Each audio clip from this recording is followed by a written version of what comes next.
真穿书了，而且一来就是核心剧情点，不就是救男主吗？这题我会。王爷，您可还好？属下听到屋里有动静，可是王爷身子不适。什么王爷？原著里只有一个王爷，当今圣上的小皇叔，年纪轻轻却手握重权，后来世职篡位，屠尽皇家37口，终在后期被男主沈昭也亲手擒获，做成人质等，封辟反派昭王、燕臣。你不是沈昭也？你不是要帮本王解毒吗？怎么停了？等等，什么情况？我明明是奔着男主来的，怎么穿到反派床上了？传说还有发错货的。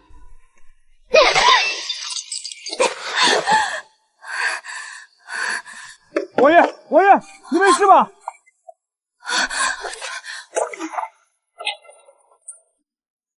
王爷，发生什么了？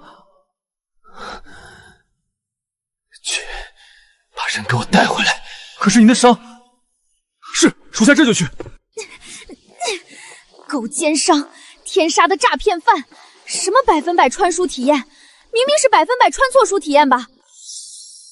晚上好啊，小主人。好什么好？你还有脸出现？现在到底什么情况？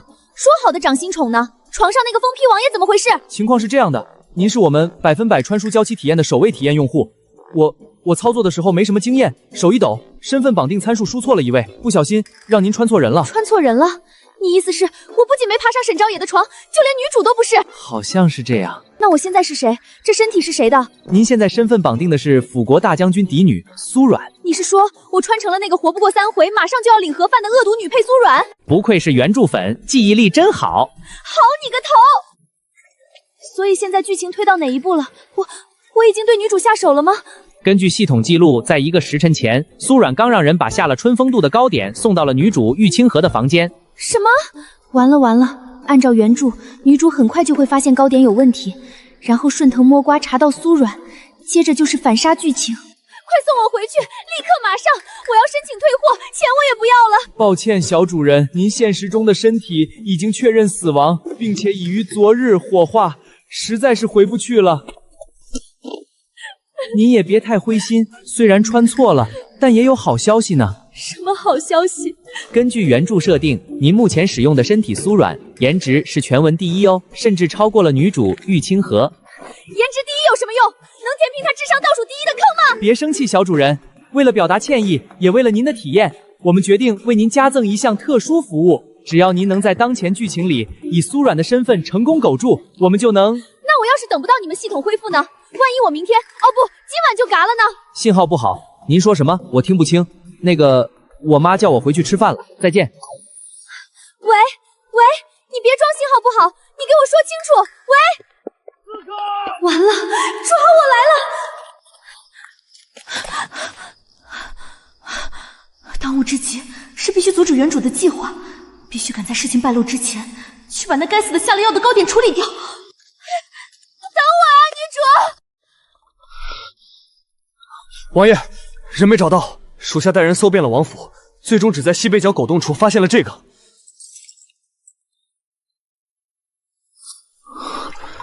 这簪子的气质与那胆大包正、下手狠辣的女人可半点不沾边。倒是会装。3日之内把人带到本王面前，若是找不到，你也不必回来复命。属下领命。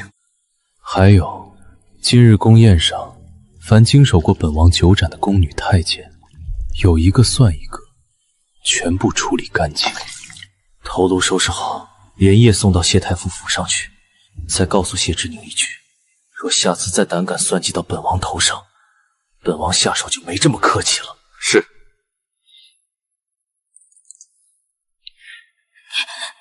你不是沈昭也？沈昭也，那女人是冲着沈昭也去的，因为认错了人，才阴差阳错爬上了我的床。还是说，她本就是沈昭也的人？有趣。不管你是谁，是误入此局的棋子，还是别有用心安插进来的眼线，我都一定会抓住你，亲手捏死你。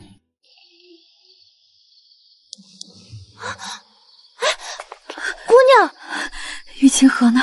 快带我去找她。的脚，我没事，快带路。这怎么叫没事？姑娘别动，我背您进去。原著里苏冉身边是有个忠心耿耿的丫鬟来着，好像叫梨子。你是梨子，姑娘，您给疼傻了是不是？现在才认出我是梨子，我是您的梨子啊！得，确认了，是那个智商感人的猪队友本友。好了好了，别哭了，先带我去找玉清河，要快。不过姑娘，咱这是找他干什么？我知道了，姑娘是想去确认他中药了没有，对不对？嘿嘿，姑娘您就放100个心吧，奴婢办事绝对稳妥。不仅按您吩咐，在桂花糕里下了足足的春风度，还把他房里的熏香也换成了加料的，连带桌上的果子，奴婢都挨个用细针蘸着药水扎了一遍，保证万无一失。什么叫屋漏偏逢连夜雨？什么叫雪上加霜？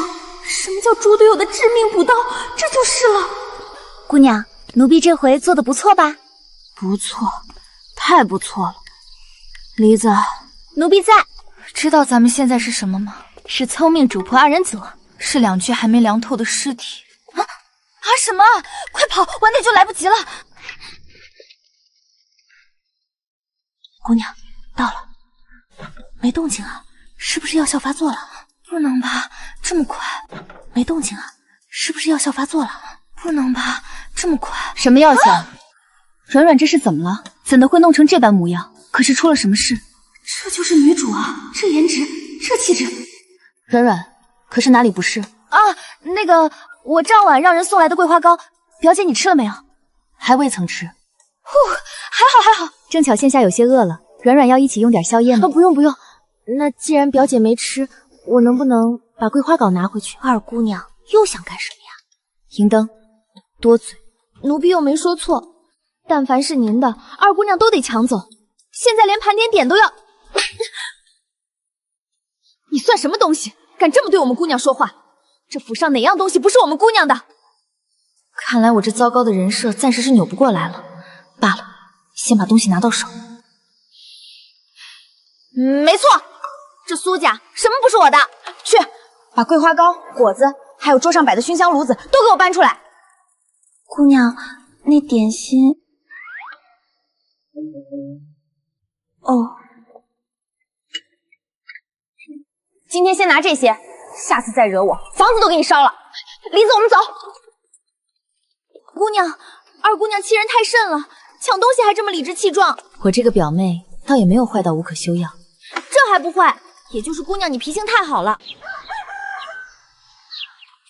姑娘，快醒醒，该起了。梨子，让我再睡会儿。不行啊，姑娘，错过了给夫人请安的时辰，可是要挨罚的。每天都得去吗？当然。姑娘，这样能走吗？不能走也得走啊！救命啊！穿成恶毒女配已经够惨了，居然还有早起打卡这种酷刑。又跑去哪里胡闹了？弄成这副样子，你父亲奉旨巡边，不在家中，你就不能让我省点心吗？原主苏冉竟这般怕自己的母亲。过来吧。过2日便是花神节，穆国公夫人做东，邀请京中的贵女去踏青赏花，正好给你们做的衣裳都送来了，你同清河一起挑挑。不愧是大将军府，对女的穿戴还真舍得下本钱。软软先挑吧。清河，你试试这件。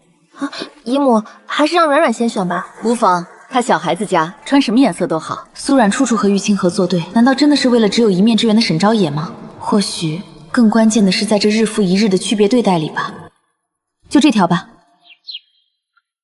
软软，伤可好些了？方才那件衣裙，你若是喜欢，我晚些让银灯给你送过去。不用，那衣裙本就更适合你。软软似乎与冬前有些不一样了。这就是大女主的直觉吗？哪儿不一样了？少阴阳怪气。只是好奇，我记得你更喜欢清雅的颜色，方才怎么选了最鲜亮的海棠红？以前是学你啊，可现在我发现学得再像也没用。母亲眼里永远只有你。既如此，索性怎么高兴怎么来了。只是这样吗？他在试探我，不行，不能慌，被发现就完了。不然呢？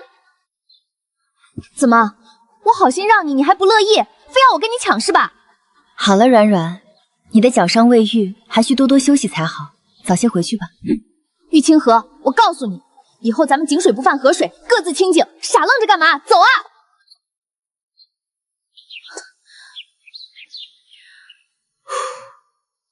姑娘，您刚才干嘛不抢啊？奴婢都准备好动手了，那套衣服好看啊！抢什么抢？哎呦！以后看到玉清河就躲，没事别往他跟前凑，更不许主动招惹，听见没？为什么呀？咱们以前是以前，你老实听我的就对了。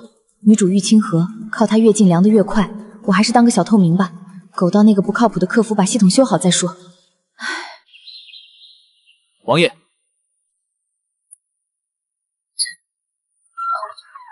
王爷，属下查到了，此簪是辅国大将军夫人邱氏专门为其侄女玉清河定做的吉逼之礼。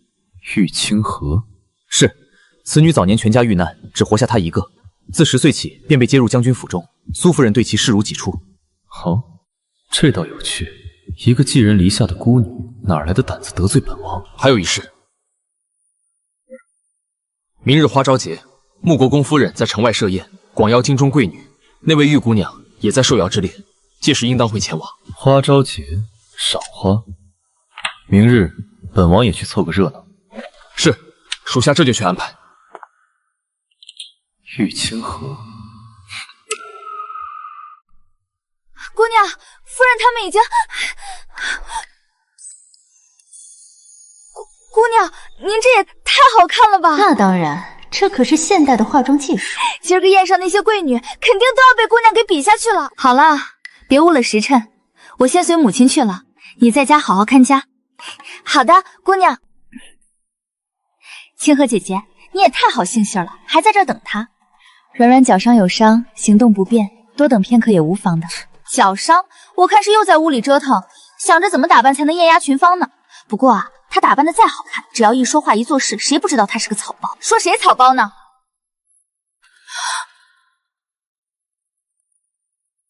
这软软来了哟，今儿这身打扮可真是费了不少心思吧？难怪让我们好等。我看你也别白费劲儿了，脑子里没货，到了宴席上还不是丢人现眼？费不费心思关你什么事？倒是你看什么呢？打扮的跟菜叶子似的，怎么是打算去宴着当盘清炒食材，给贵客们助助兴？你什么你？苏软，你别得意。哎呀，好了，都少说两句。哎呀，好了，都少说两句。舒雨，软软年纪小，你让着她些。清河姐姐，我不想再看到她了，我先回去了。石舒雨，原著里一直抱着玉清河的大腿，表面是好朋友，实则又当又立。全书最讨厌的就是这个人。软软，我们也快些去找姨母吧。说得对，说得对，我们快些过去吧。快走，快走！再和玉清河待在一起，指不定要发生什么。你这身打扮未免太扎眼了些。今日贵女云集，讲究的是清新淡雅，你这般浓艳，倒显得刻意了。这衣裳不都是您给我挑的吗？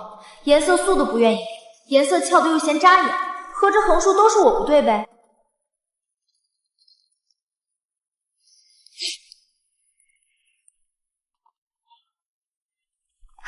婉柔，可算把你盼来了。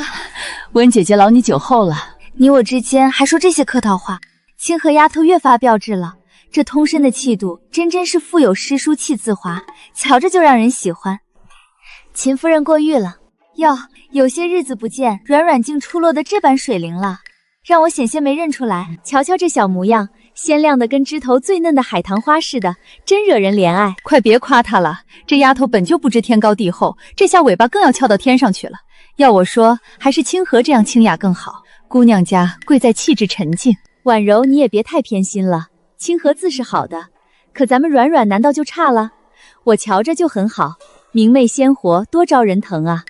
软软，你娘不稀罕你这个女儿，秦姨稀罕，赶明儿就跟秦姨回家去，怎么样？那正好，秦姐姐今儿就把她领回去，也省得整日里让我看着心烦。真要领回去也不是今天，要领也得挑个好日子，风风光光的把软软接走才是呢。隐约觉得这话里似乎有话，但一时又摸不通头绪。好了，站门口像什么话？快进去吧，园子里精致正好，你们年轻人自去逛逛吧。去吧，仔细些，莫要冲撞了旁人。尤其是你，安分些。是。也好，就在这儿等开席吧。金墨姐姐这身衣裳真好看，料子是云锦阁新到的吧？哟，我当是谁？原来是苏家那位才名远博的二姑娘啊！苏二姑娘今日这打扮，怎么不学你那位好表姐装淑女了？哎，别走啊！苏二姑娘这是瞧见我们来了就要走，莫非是我们扰了你的雅兴？这位姐姐说笑了，我只是坐久了想活动活动，各位请自便。谁是你姐姐？我可担不起，我们京墨可是京城第一才女，跟你这种草包可攀不上关系。京墨，御史大夫乔元之女，原是京城贵女中才名最盛的一个，看来是几次诗会花宴都被玉清河压一头，气不过就转头来找我这个草包表妹。你两眼珠子转来转去的，想什么呢？我在想，乔姑娘若是觉得谁压了你的风头，让你不痛快了，自该找正主说道去，拦着我这个草包做什么？谁告诉你我比不过她？那行，祝乔姑娘马到成功。站住！我让你走了吗？今天不拿出点东西，她是不会罢休了。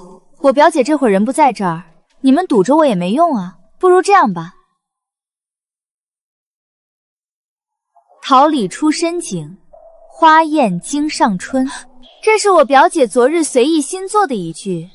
乔姑娘既然志在诗会头筹，不若先仗过这一局，再谈找我表姐切磋不迟。不是自诩才女吗？跟千古第一的诗仙李白比起来，那诗是你写的？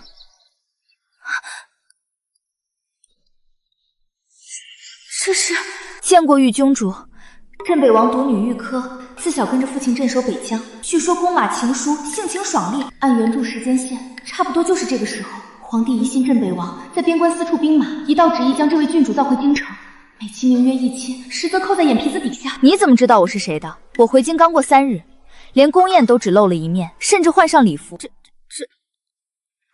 郡主这通身英姿飒爽，江门虎女的气度，跟京城里那些走一步喘3喘的娇小姐可不一样，一眼就瞧出来了。嘴还挺甜。那桃李出深井，花艳经上春呢？怎么来的？这是我表姐玉清河昨儿刚做的，我就是临时用吓唬吓唬人。玉清河，你这话可不老实。玉清河的诗确实是有文华，也很有灵气，但格局嘛，终究脱不开内宅庭院花开花落那点愁绪。经上春这3个字，他写不出来。是你做的对不对？是你做的对不对？我可是全京城都闻名的，琴棋书画样样稀松，诗词鹤诰更是狗屁不通。您觉得我能写出那样的句子吗？快些快些！听说沈小将军也来了，正在东边马球场上呢。沈小将军是男主沈昭野。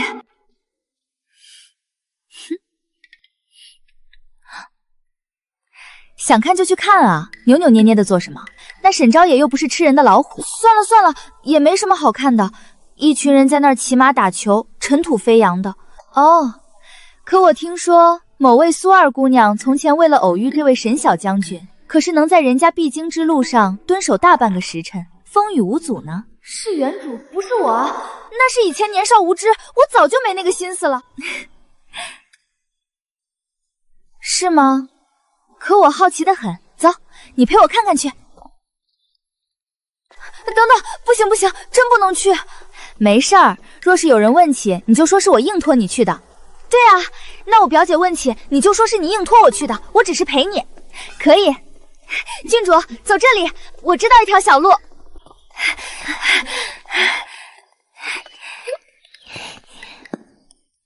那就是沈昭野，身手确实不错。帅，太帅了！王爷，那位便是玉清河，确实是个难得一见的美人，也确实是那只青玉莲花簪该配的主人。可惜不是她。王爷，可要属下将玉姑娘请过来问话，自己去领20鞭，然后滚回暗营。属下领罚。重新学学什么叫查清楚。就是他。是错觉吗？为什么忽然想起燕尘这个反派了？魏峰，那边那个是谁？回王爷，那是辅国大将军府的二小姐苏软，是玉清河的表妹。苏软，腰肢是挺软的，找到你了。魏峰，想办法把她骗出来，我要去亲自问问她。是。苏二姑娘，苏夫人正四处寻您呢，让我引您过去一趟，说是有事吩咐。母亲找我。郡主，我母亲唤我，得先走了。好，晚些开席了，我再去寻你。带我去见母亲吧。是。还没到吗？姑娘别急，苏夫人就在前面凉亭里歇脚呢，转过这条路就到了。不对劲，母亲就算要单独找我训话，也绝不会选在这种僻静无人的地方。不行，我得赶紧跑。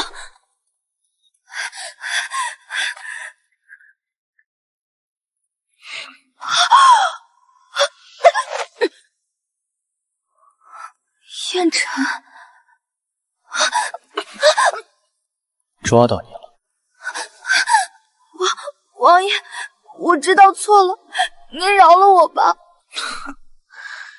本王还以为苏二姑娘会先装作不认识，须臾委持一番。王爷明察秋毫，我这点微末道行，想瞒也瞒不过您啊。倒是识趣，现在知道怕了。当时爬我床的时候怎么不知道怕？说，你到底是谁的人？沈昭野的，还是你那好父亲苏晴的？那晚究竟有什么目的？快，来看看这里有什么。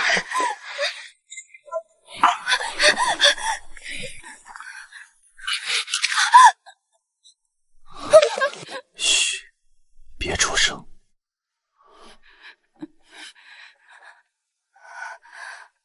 现在我问你答，你敢说一句假话，本王便让你后悔开口。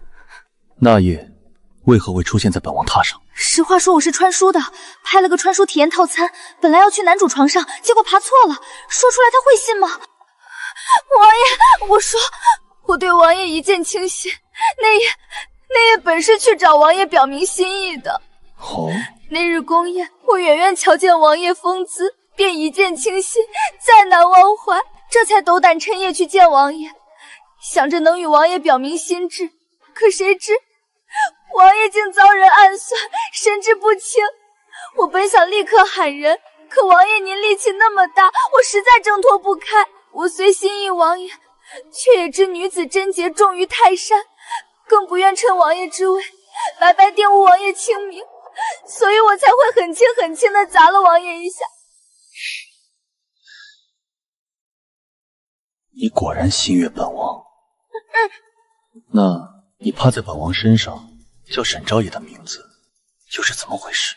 大哥，您记性要不要这么好？那时候您不是神志不清吗？怎么还能分神听清我喊了什么？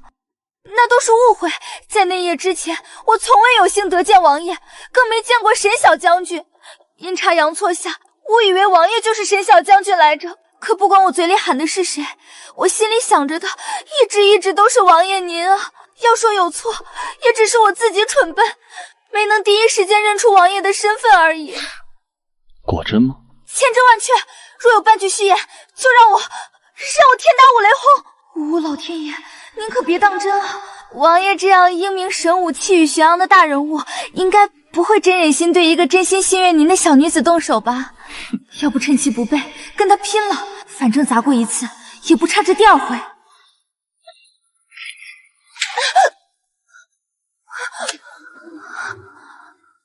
好啊，那你亲我。怎么不敢？拼了！又不是没亲过，亲一口换条命，这买卖怎么算都值。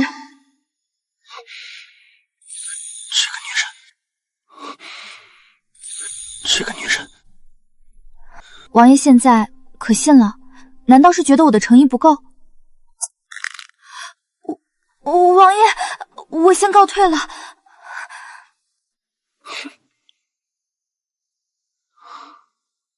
有意思，王爷，可要属下将他带回。急什么？他既不愿说实话，本王便偏要看看他葫芦里究竟卖的什么药。这场猫捉老鼠的游戏才刚刚开始。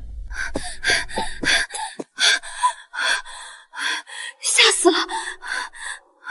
这里是绝不能待了。首先，苏母看我哪都不顺眼，偏心偏到嘎吱窝。往后要是真出事，真指望不上他。玉清河那边更是雷区，即便我循规蹈矩不碍他也难保不会被他的女主光环波及，沦为炮灰。至于燕晨，方才那通胡诌，也不知他能信几分，说不定下一刻回过神来，便要新账旧账一并清算。所以我必须得跑，回去就让黎子收拾细软，之前的首饰衣裳都带上，银票也得揣够，找个偏僻的乡下猫起来，等那个不靠谱的客户把系统修好。对，就这么办，得赶在宴席开始前溜回去，否则母亲寻不见人，又该生事。我的风筝！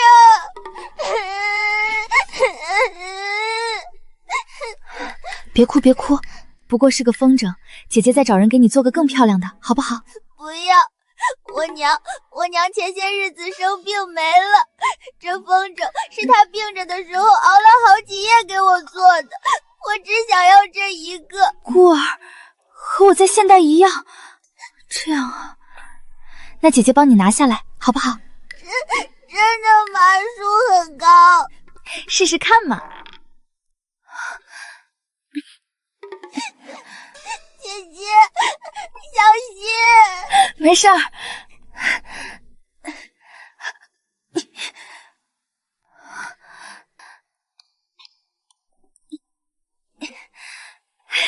拿到了，我的风筝，舅舅，舅舅，沈昭野，他怎么来了？不对，这小丫头叫他舅舅，那这丫头是……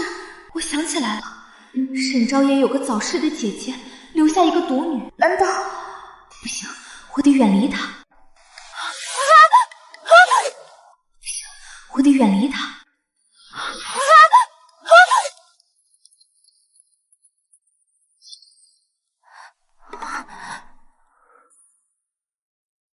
帅，太帅了！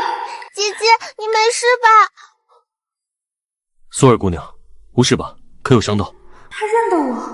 不对，他当然认得我。全京城谁不知道苏二姑娘痴恋沈小将军？连刚回京的玉科都听说过。沈昭野这个当事人，怎么可能不认识？不对，等等，那燕晨会不会也听说过这些？那方才编的那通瞎话，岂不是全露馅了？苏儿姑娘。啊，没事没事，我没事。喏，谢谢姐姐。下次放风筝，找个空旷的地方，别再往树底下跑了，知道吗？嗯。姑娘，你怎么了？啊，我没事，我没事。姑娘定是刚刚爬树的时候受伤了，前面不远就是府医的客院，我带姑娘过去处理一下吧。不用不用，应该就是擦伤，不碍事的。我要离她远一点，万一被人看见，再传到燕晨耳朵里，那还得了？可是，真的不用，沈小将军放心，我没那么娇气，回去自己上点药就行。宴会快开始了，我先走了。舅舅，漂亮姐姐是不是不喜欢你啊？怎么跑那么快？不喜欢吗？走吧，送你回宴上。要是能再看看沈昭野就好了，但是不行，我可不能不远主后尘。当务之急是收拾细软跑路，越快越好，越远越好。苏二姑娘，郡主，苏二姑娘，可算寻到你了。郡主怎么会在这里？还不是我去宴席上寻苏二姑娘不得，实在担心，便出来寻你了。宴席快开始了，再不回去要被母亲骂了。郡主，我们快去宴席吧。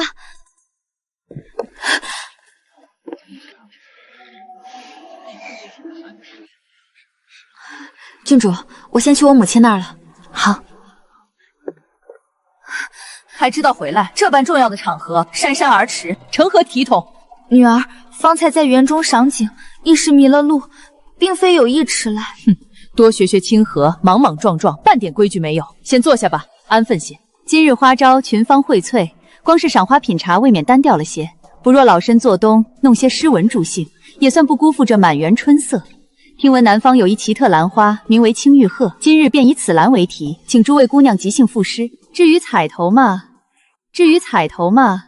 这尊羊脂玉如意，便作为彩头，赠与今日花朝宴的诗魁。玉清河，你等着吧，这次的诗魁一定是我。今晚要往哪里跑呢？清河，接下来就是你们年轻人表现的时候了，我就先离开了。好，母亲，女儿必定尽心竭力，做首好诗。玉清河，许久未见，不知你是否会因为贪玩而忘了如何写诗？乔姑娘多虑了，是否忘记写诗？一会儿不就知道了。苏二姑娘，请。玉清河，你等着瞧吧。限时一炷香，姑娘们可以开始作诗了。郡主，等等，那是沈昭也看我了，还对我点头了，何一位？幸好玉清河没有注意到。看来清河也写完诗了呢，不知是否能夺得诗魁呢？素恶凝寒露，清姿傲小霜。幽香飞自赏，鹤影入云长。玉姑娘这几句托物言志，风骨清奇，果真是好诗啊！谢穆国公夫人赞赏。乔金墨，静默也用心了。什么用心？就这？是谢穆国公夫人。快到一炷香时间了，姑娘们可还有人要交诗？阮妹妹，香都快燃尽了，你怎还未动笔？可是胸有成竹，要压轴出场。是啊，苏二姑怎么还不叫叫？金墨姐姐，快别为难苏二姑娘了。谁不知道咱们苏二姑娘只爱脂粉钗环，不喜诗书笔墨，怕是连字都未必认得全呢。让她作诗，岂不是有些强人所难？乔姑娘，诗绘本是怡情雅士，讲求有感而发。阮她，玉清河这是护短呢。自己学问做得这般出色，怎么平日里也不教人家？难道是怕教会了徒弟，饿死了师傅，抢了你的风头不？我招谁惹谁了？就想安安静静苟到宴会结束，怎么锅又从天上来了？这乔金墨明显是拿我当枪使，针对玉清河呢。自己这恶毒女配的体质，真是走哪儿都躲不过被当靶子的命。少王殿下到！稍王燕尘，少王殿下到！稍王燕尘，他怎么到这儿来了？参见王爷。看不见我，看不见我。都起来吧，本王今日得闲，过来凑个热闹。诸位且乐自己的，不必拘谨。谢王爷。谢王爷。众位方才是在品诗，倒是本王来得巧。正是呢，姑娘们正以青玉鹤为题赋诗，若有幸得王爷评点一二，魁首一名，方不失端挑。既如此，本王也不好白白做着考官，便凑趣儿添个彩头吧。不得了啊！昭王亲自添彩，这诗会是又拔高了几个层级啊！诗都写完了？回王爷，一炷香时间将至，诸位姐妹的诗稿大多已呈上，唯有苏二姑娘尚未动笔呢。乔金墨，我跟你什么仇什么怨？你针对玉清河就针对玉清河，老拽着我这个炮灰垫背干什么？哦，哪位是苏二姑娘？王爷，臣女在这儿。既然大家都写了，苏二姑娘便也动笔吧，莫要扫了大家的兴致。乔金墨，看你干的好事，算了，反正我今晚就要卷铺盖跑路了，可万万不能在这时候出风头。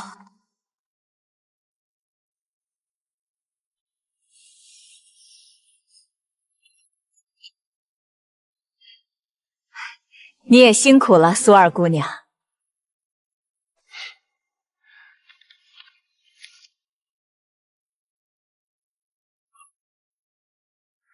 完了完了，他会不会当场翻脸？会不会直接把我拖出去砍了？毕业凝霜刃，孤芳出玉瓷。不求蜂蝶故，自有鹤心知。香冷侵尸骨，影清浊墨池。春风墨香问，幽意寄云鸦。这首惊艳全场的诗是哪儿来的？他是对着我那张废纸念了一首自己做的诗。老身原以为玉姑娘的诗已是拔尖，没想到苏二姑娘更是深藏不露。此诗当为今日之魁首。确是好诗，此诗用笔含蓄，气度不凡。苏二姑娘真是真人不露相啊！这就是我打死不愿出风头的原因啊！这下不出一个时辰，苏家二姑娘花招诗会夺魁的消息就会传遍整个京城。到时再想悄无声息地收拾细软跑路，简直难如登天。苏二姑娘还真是深藏不露，平日里不显山不露水，倒把咱们都给骗过了。没想到竟有这般惊世诗才，实在令人佩服。王爷，臣女素来仰慕才学之士，今日见苏二姑娘诗才如此福德，实在心痒难耐，想当面讨教一二，可否请王爷随意再出一题，让我与她再比试一回？听起来倒是有趣，不过既然要比，光比试未免单调，不如压注如何？赌一赌，究竟谁能赢？王爷这主意妙极，来人，快设注桌。诸位，请吧。诸位，请吧。苏二姑娘，看来大家都很期待你的表现呢。比就比，话那么多干什么？苏二姑娘，你只管好好比，输了赢了不重要，谁要敢在你背后胡言乱语的嚼舌根子，我亲自帮你撕了他的嘴。去吧。我也信漂亮姐姐会赢。姑娘尽力一试即可。沈昭也大庭广众来这么一出，不仅玉清河那边说不清，燕尘那里……沈小将军用兵如神，想必看人也是独具顺节。既如此，本王也跟押一回。赵皇是怎么回事？燕尘这是……请王爷出题吧。那便以落花为题吧。来人，二位姑娘请吧。是，还请王爷品评。来，让老身先睹为快。红雨辞高树，香魂桂地清。蝶风空绕影，车马不留情。寂寂埋芳径，凄凄诉晚晴。东风何太急，吹散满园莺。好诗啊！不愧京城第一才女。乔姑娘真是才思敏捷。苏二姑娘，你可要快些了，毕竟大家可等着你呢。若你实在为难，直接认输也无妨。行，这么想比是吧？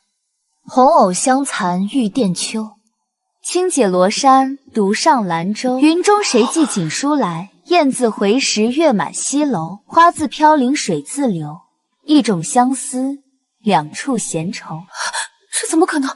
此情无计可消除，才下眉头，却上心头。这词曲实在至极之妙，别说今日花朝宴，就是过往10年，也从未见过有更好的。那是自然，谁写春情能写得过李大才女啊？乔姑娘，你觉得这首诗如何？花自飘零水自流，一种相思，两处闲愁。苏二姑娘不愧为魁首。是啊，比乔姑娘的更好上100倍啊！那么就宣布吧。此番比试胜负已分，苏二姑娘是今日花朝宴上当之无愧的魁首。怎么会这样？实在承让了京城第一才女。你，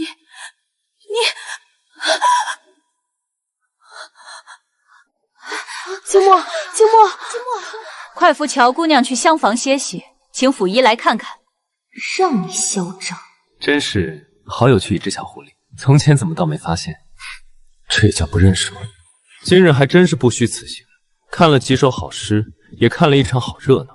本王乏了，先走一步，诸位尽兴。怎么感觉燕尘的心情不太好？恭送王爷。软软今日可真是给秦姨长脸了，那诗做的连王爷都亲口夸赞，往后看谁还敢乱嚼舌根，说你是个小草包。婉柔，我可跟你说好了，过2日我府上设个小宴，专程下帖子请软软过来，你可不许拦着，这孩子我瞧着就投缘。届时定让他过去叨扰。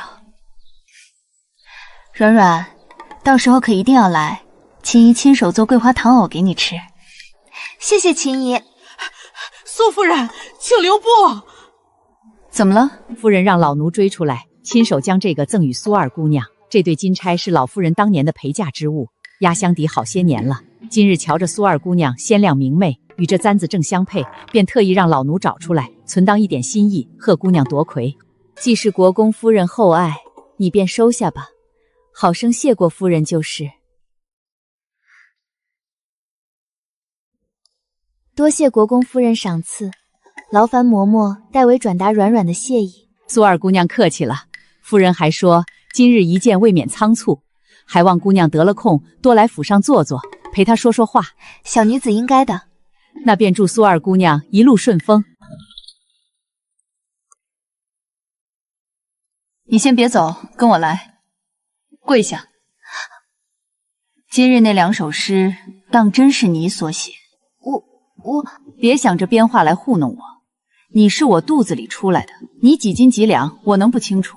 从小你念书就不成器，先生教的字都认不全，更别说那些诗词歌赋的规律用典。你告诉我，你拿什么作诗？不吭声，心虚了。别以为我不知道你今天打的什么主意，又是打扮的花枝招展，又是当众作诗出风头，不就为了压清河一头？我没有。你没有，从小到大你就爱跟清河争。他得件新衣裳你要，他得支新簪子你也争，就连他读书识字你也吵着要请先生。结果呢，先生请来了，你3天打鱼2天晒草，最后连字都写不利索。可我万万没想到，你现在变本加厉，为了争这一口气，为了出这个风头，你连当众撒谎作弊都做得出来。你知不知道，今日若是被人当场揭穿，丢的不是你苏软的人，而是整个辅国大将军府的脸面。你父亲在朝为官，最重清誉，你这是在拿苏家的名声当儿戏。母亲，今日之事并非我主动挑衅，是乔经墨欺人太甚，他针对表姐，却拿我这个草包开刀，当众羞辱。难道我就该任由他欺负，缩着脖子不吭声？难道那才叫不丢将军府的脸吗？你还敢顶嘴？乔经墨如何？那是他没教养。可你呢？你用了什么手段？靠作弊赢来的风光，很光彩吗？你知不知道，今天这诗会对清河有多重要？你知不知道你这一搅和？罢了，你现在就给我滚去祠堂跪着反省，什么时候知道错了再出来。母亲说了这么多，女儿却只有一个问题想问。母亲今日这般生气，到底是气我写诗作弊丢了苏府的脸，还是气我抢了表姐的风头，怕我耽误了她的好姻缘？你这是在怨我？难道不该怨吗？母亲口口声声怪我处处与表姐争抢，可若母亲不偏心，表姐有的我样样都有，我又何须去抢？母亲嫌我不学无术是个草包，可若母亲有将对表姐的一半心思用在我身上，我至于被人嘲笑这么多年吗？你给我闭嘴！母亲，我有时候真想不明白，到底我和表姐谁才是您的亲生女儿？放肆！谁教你这么跟我说话的？你这么忤逆不孝的样子是跟谁学的？难道我说的不对吗？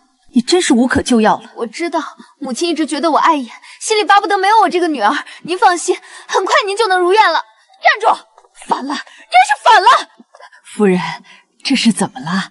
老奴方才在外头瞧见二姑娘哭着跑出去。别跟我提那个孽生，你没见她刚才那样子，如今真是翅膀硬了，居然都敢顶撞我了。你去带2个人，把她给我关到祠堂去，让她对着苏家的列宗好好反省。夫人且消消气，二姑娘年纪还小，性子是躁了些。您说您跟她置什么气？她都16了，清河比她大不了多少，怎么清河就那么懂事？她偏偏……夫人，老奴说句僭越的话，您平日里对二姑娘确实是拘得紧了些，连你也觉得我偏心。老奴也是看着二姑娘长大的，姑娘幼时也是聪明伶俐，学什么都快。可后来表姑娘来了。夫人，您日日陪着表姑娘读书习字，亲自教她琴棋书画。二姑娘眼热，也吵着要学。可您那时候只顾得上表姑娘，便随意给二姑娘请了位女先生来授课。自那以后，二姑娘的性子才一日比一日娇钻古怪起来。您是她的亲娘，她是您身上掉下来的肉，她什么心思，您真一点看不出来。她跟表姑娘争的什么？真是那些府里不缺的衣裳首饰，还是您？难道你以为我想这样？当年将军蒙冤入狱，是清河父母收留咱们母女，冒着风险替咱们藏身。后来将军虽平反出狱，可清河父母却因受牵连被贬外放。没想到路上遇到水匪，就那么没了，就活了他一个。他才10岁，那么小的孩子，父母双亡，孤零零的被送到我跟前，我能怎么办？我不对他好，不多为他考虑，我100年后怎么又有脸去见姐姐？夫人，您的苦处老奴知道，您对表姑娘的用心，老天爷也都看着呢，没人敢说您一句不是。可这些二姑娘不懂啊，她只知道她娘眼里只有表姐，她小小一个人，心里该多苦啊！罢了，先让她回自己院子待着，没有我的吩咐，不许出门。你晚些时候过去一趟，把那瓶白玉化须膏给她送过去。李子，我思来想去，这苏府我1天也待不下去了，咱们连夜走好不好？姑娘，万万不可！府里看守那么多，咱们往哪儿逃？万一被抓回来，夫人定要狠狠罚我们。留在这儿，我日日受委屈。母亲眼里只有玉清河，我算什么？出去好歹能自在过日子，总比困在这牢笼强。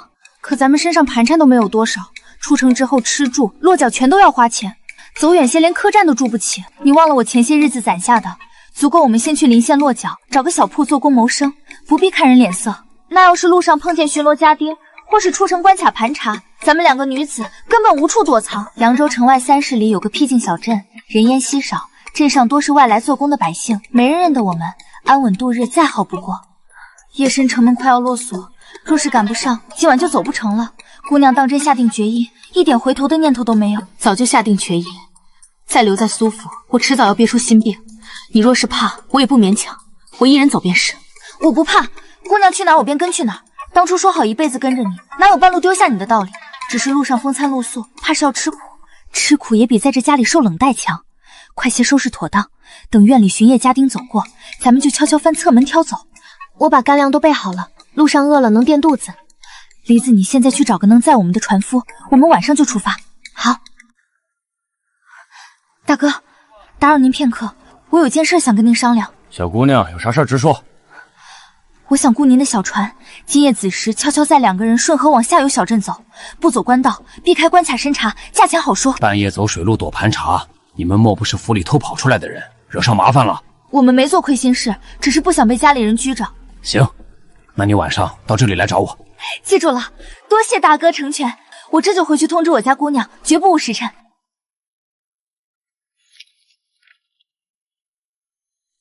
王爷，今日花朝宴上的对赌，您怎知苏二女子是故意藏拙，一定能胜过乔姑娘？若苏二女子真比输了，该如何收场？输，本王想让她赢，她就不会输。属下多嘴了。吩咐你的事办得如何了？回王爷，一切都已按您的吩咐准备妥当。很好。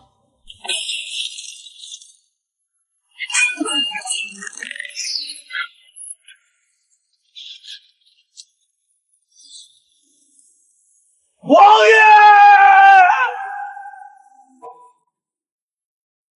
爷！参见大人。燕尘啊燕尘，你不是神通广大的很吗？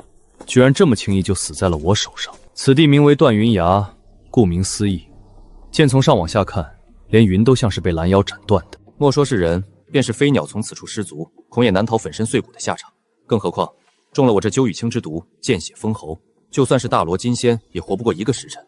纵使你姓燕的有通天的能耐，此刻也该是一具面目全非的尸体了。2位姑娘放心，俺们这船正好运货去扬州，跑起来快着呢，最多不过3天就能抵岸。这时候江南正是好风光呢。知道了。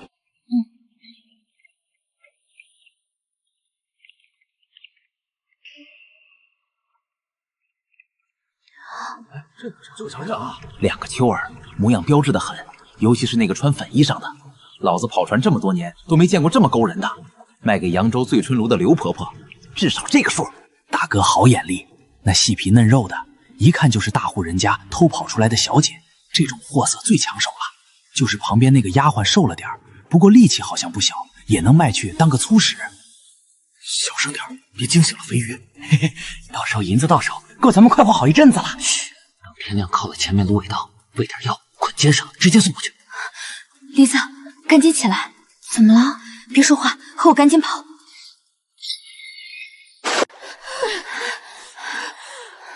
不行了，梨子，我真游不动了。不行啊，姑娘，他们很快就会发现咱俩不见了，肯定会追上来。到时候再把咱们抓回去，可就真得被卖进窑子里了。我让你找个靠谱的船，你怎么找上艘人贩子船啊？那船家说他们正好要运货去南边，看我们2个姑娘家不容易，可以免费捎我们一程。我想着有便宜不占王八蛋，省下的钱我可以给姑娘买好多桂花糕。谁知道他们居然安的是这种黑心肝，想把我们卖了换钱。梨子，有便宜不占王八蛋，这话是没错，但还有一句话更没错，那就是天下没有白吃的午餐。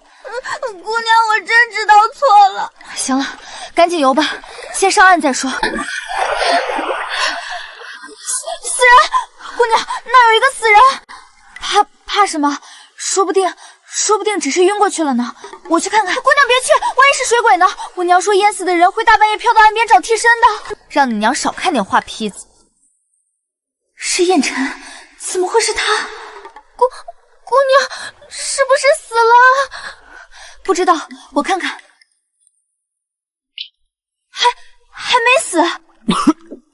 没死，但看样子离死也不远了。救还是不救？我们走。可是姑娘，那郎君好像伤得很重，咱们就把他一个人扔在这儿？别废话，我们自身都难保，哪有功夫救人？难道你想被抓回去卖进青楼吗？那咱们得跑快点儿。燕晨，你可别怪我啊，你可是书里最大的反派，我不救你，说不定还是为民除害。而且你一出现就欺负我，我还差点把我掐死。烦死了！小姐，你怎么了？江如意，你真是个圣母白莲花，活该你穿成个炮灰在这受苦受难，你会后悔的。梨子来搭把手。姑娘，她能活吗？小姐，你要干什么呀？这郎君生的是顶顶不错，可趁人之危扒人衣服也不好吧，多羞人啊！梨子，你也少看点话帖子吧，脑子里都装的什么乱七八糟的。我是要给他检查伤势，他胸口有伤，我得看看伤成什么样了。不扒开衣服怎么看？隔着衣裳望闻问诊吗？原来是这样啊，奴婢还以为你想那个啥人家呢。梨子，我们出来的时候包袱里带了针线吗？针线带是带了，但现在要补衣服吗？伤药呢？有没有带金疮药之类的？走之前，张嬷嬷不是替夫人送了瓶白玉曲远膏过来吗？我当时顺手就给塞包里了。姑娘，这个行吗？死马当成活马医，用上去再说。这法子也就我能硬着头皮上，换你，怕是连伤口都不敢多看一眼。确实，奴婢胆子小，指望不上。不过这样下去也不行，还是得尽快找正经大夫来看看。姑娘，奴婢力气大，现在就背她去找大夫。不行，你看她这样子，明显是被人追杀，才会受这么重的箭伤，掉进江里。城里的医馆多半早被盯上了，就等着他自投罗网。而且就算医馆没事儿，我们带着他这么大个活宝物走在路上，万一撞上追杀他的人，不都得死？那怎么办？你一会儿跑一趟城里的医屋，把大夫请过来。记住，别说具体伤情，更别提伤者模样，就说家里有人病了，行动不便，多添些银子也无妨，务必把人请来。那奴婢快去快回。梨子啊梨子，我这回可要争点气啊，别再给小姐添麻烦了。冷，烟尘，你可要撑住啊！我好不容易把你从江里捞出来，又给你缝了伤口，你要是就这么死了，我岂不是白忙活一场？再说了，你可是全书最大的反派，你还没篡位呢，还没跟沈昭野终极 PK 呢，还没被做成人印呢，剧情线还没走完，你可要争点气，不能提前下线啊！别过来，这是做噩梦了。别杀我母妃！母妃？原著里对燕尘的背景琢磨不多，只提过她生母早逝，似乎死得不太光鲜。听着梦中叶维，倒似有什么隐情。别怕，做梦而已，都不是真的。母妃别怕，晨儿来救你了。母妃，母妃，我杀了你！不是我，杀了你！放开我！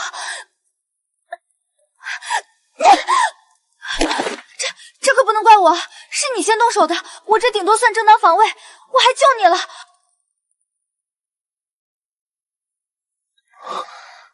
他怎么会在这里？是他救了我吗？你摸我脸干什么？哎呀，疼！你干嘛突然松手？我还……这是哪儿？你怎么在这儿？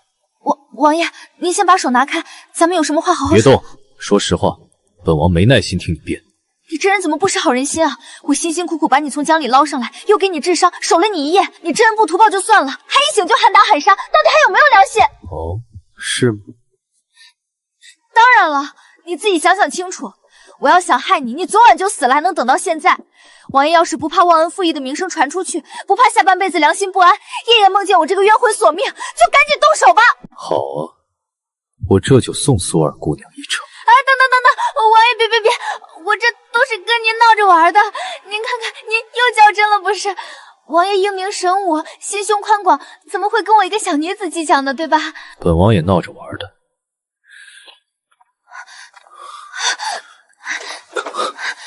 你伤那么重，还是好好休息一下吧。为什么我感觉我这里有点痛？完了，这要是被他发现是我拿石头砸的，那我的小命可就不保了。不行，我得趁他还没发现，想个办法糊弄过去。这伤应该是王爷在江里被石头撞的。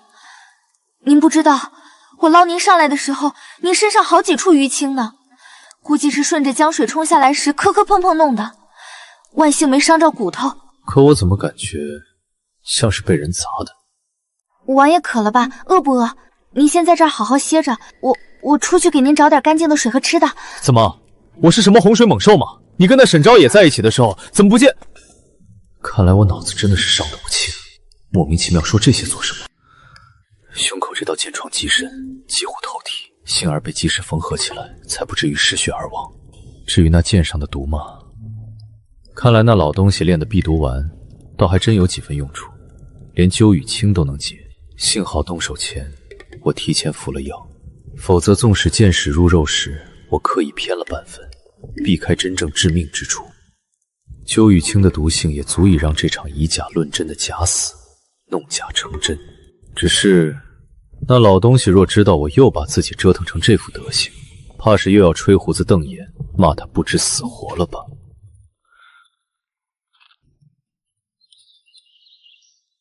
你又在干什么？我操！吓死我了！赶紧滚下来！本王可不是沈昭野，你要是真摔下来，本王可没那份闲心去接你。王爷怎么知道沈小将？怎么知道我之前从树上掉下来过？本王知道的可不止这一件，还想听听别的吗？不用了。王爷英明神武，算无愚见，知道什么都是应该的。爬那么高干什么？李子天没亮就去找大夫了，这都快一整天了，就算爬都该爬回来了。我担心他是不是出了什么意外，所以站高点，想看看能不能瞧见点踪迹，顺便看看树上有没有什么吃的。结果呢？什么也没看到。不过，王爷你已经能走路了，烧退了，应该是没事了。那行，王爷您既然已经无碍了，咱们就此分开吧。我得找梨子去。梨子那人傻乎乎的，遇上坏人他应付不来的。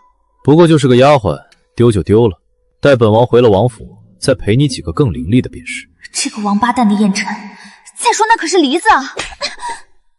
又在心里骂本王什么？王爷说笑了，我哪敢啊！梨子从小跟我一起长大，也是我把她带出苏府的，我不能不管她。不许去！什么？您养您的伤，我找我的丫鬟，咱们互不耽误啊！本王在此消息绝不能泄露出去，所以在本王的事情办完之前，你不许离开。我苏冉发誓，绝不将王爷的行踪泄露半分，否则天打雷劈，不得好死。你这样满嘴谎话的女人，在本王这儿可没有一点信用可言。王爷这话说的，我什么时候骗过您？那行，那我不走了。行，你不让我明着走，我等你睡着了偷偷跑总行吧？我看你还怎么拦我。张嘴！你给我吃了什么？3尸丸剧毒，7天之内若没有我的解药，就会肠穿肚烂，痛苦而死。敢跑，你就死定了。燕尘，你这个疯子王八蛋，你恩将仇报，你不得好死！早知道就该让你烂在江里喂鱼。梨子啊梨子，你可千万要好好的，你家姑娘我现在是彻底跑不掉了，只能靠你自己回来了。夫人，怎么样？外头有消息吗？老奴让人拿着二姑娘的画像，把城里大大小小的客栈、茶肆，但凡能落脚的地方都问遍了，没见着二姑娘的影子。夫人仔细身子，您都2天没合眼了，这样熬下去怎么受得住？这孽障到底跑哪儿去了？她一个姑娘家，身上又没带多少银钱，这深更半夜的，若是遇上歹人……夫人，眼下这情形，光靠咱们府上的人，怕是难找了。要不咱们报官吧，让京兆尹的人帮着找，总比咱们这样瞎子摸象强。不能报官，软软是个姑娘家，她这一走，本就够让人磨舌根的了。若再大张旗鼓的报官，让满京城都知道辅国大将军府的嫡女夜半失踪，她往后还怎么做人？哎，我知道，她才16岁，还没说亲呢。这名声要是坏了，她这辈子就毁了。可这不报官，咱们上哪儿找去啊？二姑娘要是有个3长2短，可怎么跟将军交代？你先让我想想，让我好好想想。方才大小姐又去花招阁仔细看过一遍，屋子里整整齐齐，没有打斗挣扎的痕迹。衣柜里衣裳少了几件，庄严里少的几件首饰也都是便于携带的细软，所以至少可以确认，软软并非是被贼人掳走，而是自己离家出走的。离家出走，她为什么要走？我那日是凶了她几句，可那也是为她好啊。夫人，她既带了银钱衣物，便是有所准备，想必一时半会儿不会让自己陷入绝境。所以咱们现在要做的不是乱，而是稳。我知道了，嬷嬷，劳烦您再吩咐下去，让人悄悄去码头、车马行，甚至城外那几个大集市打听打听。软软既然要走，总得雇车乘船，这些地方才最可能留下踪迹。夫人说的是，老奴这就去准备。姨母，清河你来了。你说软软她会不会出什么事？她从小娇生惯养的，没吃过苦，这2天一个人在外头，也不知是怎么过的。不会的，那日诗会上您也瞧见了，软软不是没主意的人。她能写出那样的诗，能当着满堂宾客压下乔静默的气焰，就不是真傻。她只是闹闹小孩子脾气而已，很快就回来了。可是，算了，姨母先不说这个了，姨丈是不是快回来了？对，你姨丈日他来信说已经到护城了，算日子再过3、4天就该进京了。我这就给他写信，让他尽快赶回来。他手里那些亲兵都是在边关真刀真枪历练出来的，找起人来比咱们府上的府兵强100倍。算算时间，魏峰应该已按计划带着昭王遇刺身亡的消息，大张旗鼓地回了京城。只是不知我那好侄儿听闻此讯，是会真心实意地掉2滴眼泪，还是会迫不及待地清洗朝堂？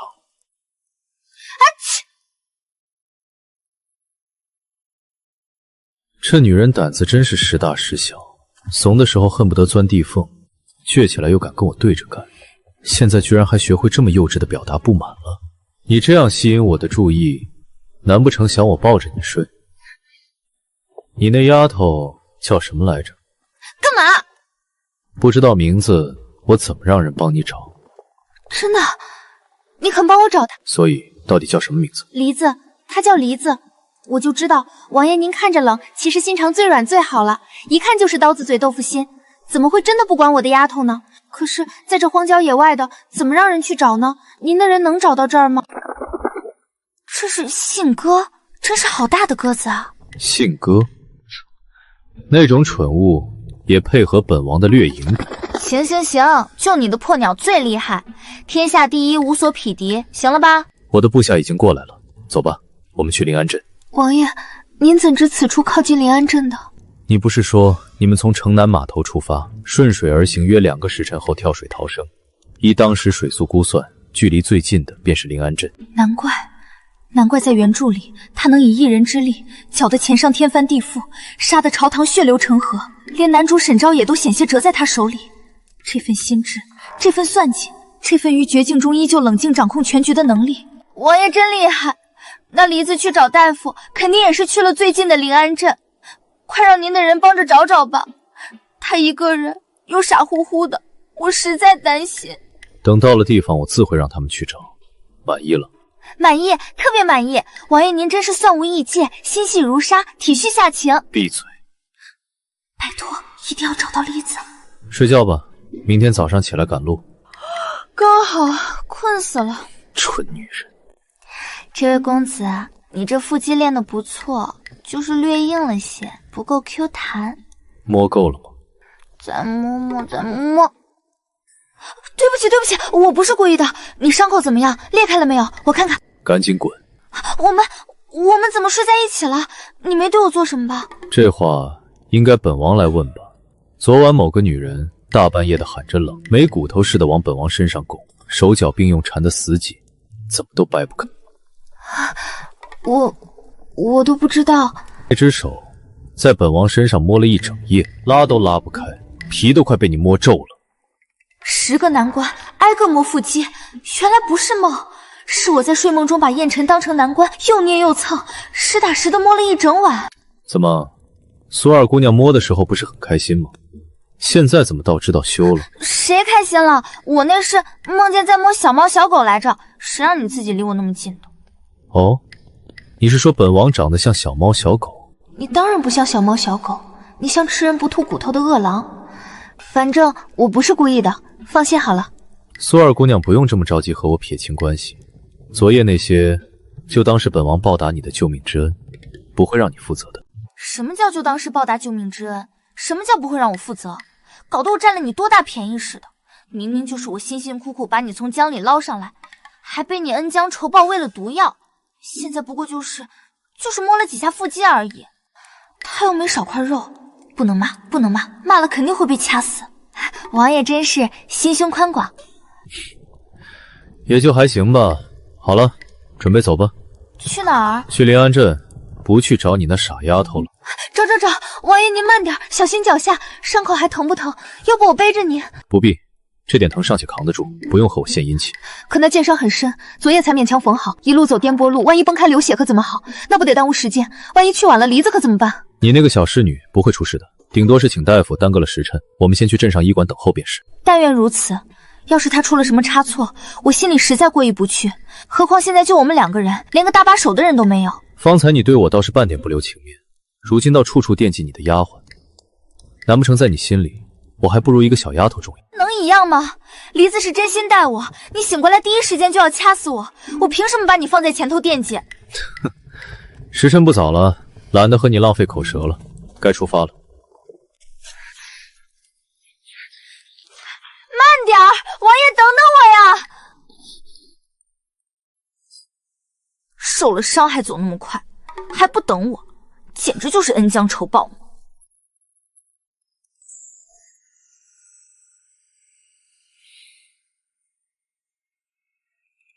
早上就吃了些野果，不顶饿。先住下，吃点东西。好嘞。二位是打尖还是住店？住店。要2间房。哎呦，小夫妻还订2间房啊？掌柜您误会了，我们不是小夫妻。这样啊。姑娘，您看看这个。姑娘，是这样，最近咱们镇子上不太平，有采花大盗出没。您2位要是分开住，万一那采花贼半夜摸进您屋里，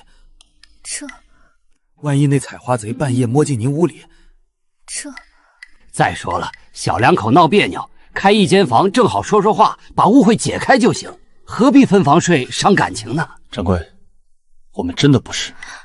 什么采花大盗？这报纸分明是几年前的。8成是这掌柜看我俩狼狈，以为是私奔的小两口，故意编个故事吓唬我，想撮合我们住1间呢。掌柜的，多谢您的好意，不过我们真的不是那种关系，还是开2间房吧。至于采花贼，他要是敢来一个我打一个，来2个我揍1双，就当为民除害了。姑娘好身手。都听他的吧。得嘞，2楼左转，天子1号和2号房，2间相连着的，2位请。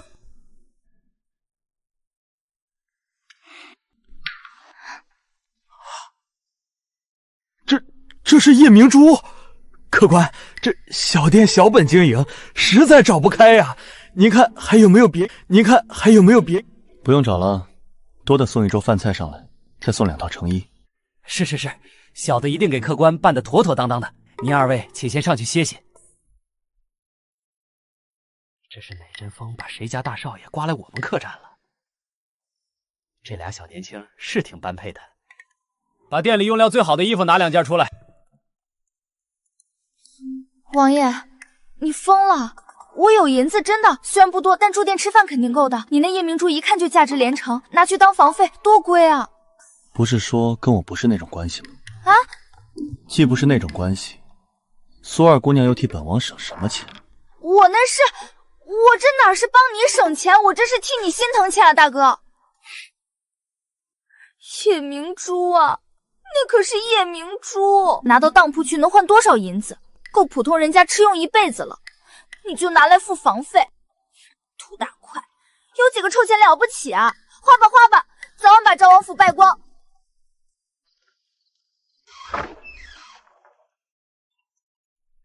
姑娘，您的热水和衣裳送来了。姑娘瞧瞧，这料子虽然比不上您身上这件，但在咱们临安镇已经是顶好的了。有劳掌柜了。您客气，您客气。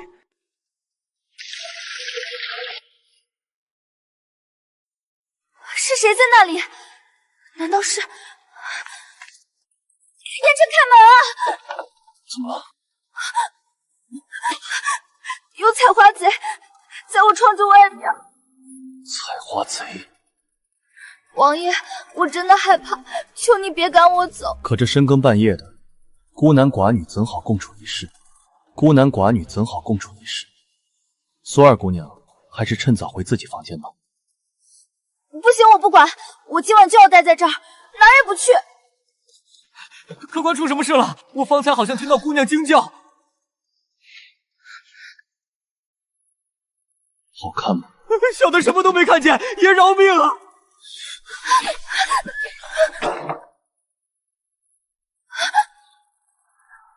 你要做什么？你说。现在给你2个选择：一留在这里歇息，2回你房间。总比面对不知是人是鬼的采花贼强。那我留下。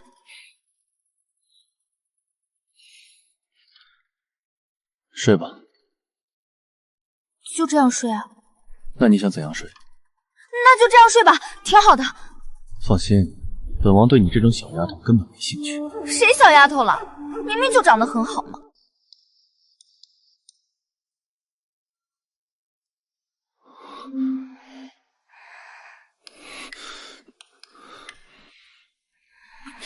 冷。王爷，进。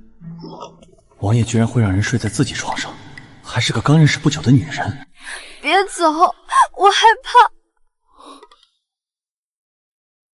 先出去，明日再说。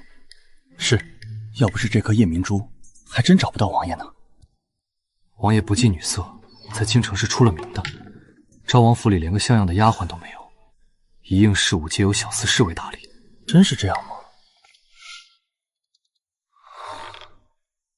他私奔清水来。王爷这是怎么了？宫宴上，谢太傅之女谢之宁故意将酒水洒在王爷身上，指尖擦过王爷的手背，王爷马上嫌弃的不行，这不回来立马要打水洗手。这么想来，好像是真的啊。万一呢？万一王爷哪天不小心看上了自己，自己是拒绝好还是不拒绝好？拒绝了对不起王爷知与真，不拒绝又过不去自己心里头那道坎儿，不拒绝又过不去自己心里头那道坎儿。不过如今看来，应该是没事了。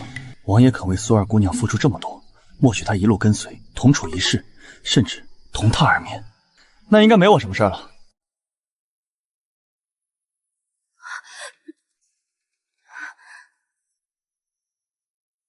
王爷放心，一切都已安排妥当，随时可以动身。要是现在下去，岂不是正好撞上他们商议正事？在那站着干什么？待会儿要走了，下来用膳。我们现在走，那梨子怎么办？姑娘放心，人已经找到了。找到了。梨子，你们干嘛捆她？属下不是故意为难这位姑娘，只是找到她时，她死活不跟我们走，只好暂时将她制住。姑娘，我还以为再也见不到您了。不哭了，不哭了，都是我的错，我不该让你一个人去的。先跟我回房间收拾收拾，再吃点东西。先跟我回房间收拾收拾，再吃点东西。慢点，慢点，又没人跟你抢。先喝口水，别真噎着了。好多了。对了，之前让你去找大夫，怎么一去就没影了？我还以为你出什么事儿了。奴婢那天走了一夜，天亮了才进镇上，运气倒是不错，很快就找着了个坐堂的老大夫。结果还没出镇子，远远就瞧见张嬷嬷带着人正到处找姑娘呢。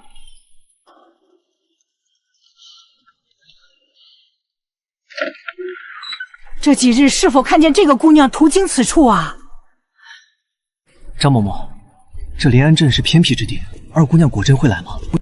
二姑娘失踪多日，她就算不来偏僻之地，我们也必须一家家问过去。是，张嬷嬷，方早有个年龄、身形差不多的姑娘从那边路过了。快，跟上去看看。这么快就找来了，然后呢？这么快就找来了，然后呢？然后奴婢就慌了呀，所以奴婢就赶紧带着大夫往山里头绕。大夫，您确定这个伤能治吧？姑娘您就放心吧，一定给您治好。大夫，那边路应该是走不了了，咱们往山里去吧。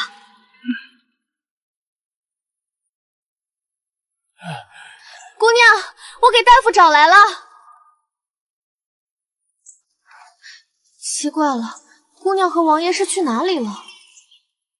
不对啊，大夫，麻烦您了，再跟我去山下看看吧。可那山路七弯八绕，黑灯瞎火又看不清，走着走着把自己绕迷路了。苏二姑娘，王爷让属下来问问，姑娘可收拾好了，可以准备启程了。差点忘了件事，还没找燕尘要解药。知道了就来。梨子，你先慢慢吃着，等我回来咱们就走。你家王爷呢？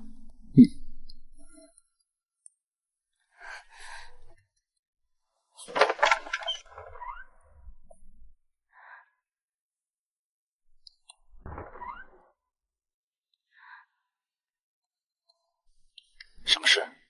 怎么没见过？那能一样吗？之前那是情况特殊，救人要紧。现在光天化日的，王爷您能不能注意点影响？影响？本王在自己房里上药，苏二姑娘自己闯进来，倒怪起本王不注意影响了。行，你了不起，你说什么都有理。那你快把解药给我，我拿了就走。这回就你来吧。王爷，您有那么多手下，随便叫一个进来给您上药不就行了？何必让我这男女授受不亲的，多不好啊！授受不亲？饶是再授受不亲，苏二姑娘与本王也亲过多回了，还差这一回？那是因为……再说了，我这伤口是你缝的，也是你昨晚压裂的，于情于理，你不该负责吗？你堂堂一个赵王，权势熏天，手下能人无数，我就不信找不出一个能给你上药的人，非得可着我一个人好。上药就上药，愣着做什么？上药啊！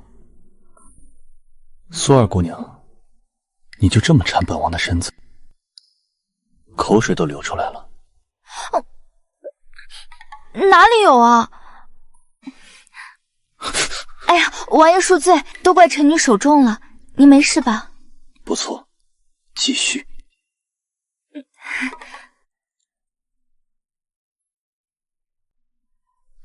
药上完了，可以给我解药了吧？本王什么时候说过，你给本王上药，本王就会给你解药了？燕尘，你都已经和你那些手下接上头，马上要回京城了，为什么还不给我解药？等本王手头的事情办完，自然会给你。你什么意思？意思是你得乖乖跟本王回京，等本王把事情办完再说。不行，我好不容易才从家里跑出来的，要是不回去，我母亲会把我活剐了的。哦，那本王就爱莫能助了。毕竟解药在本王手里。算你狠！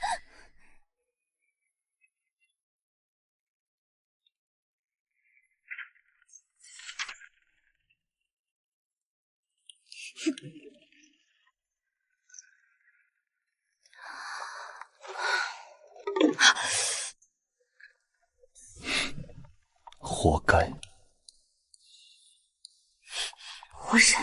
我忍行了吧？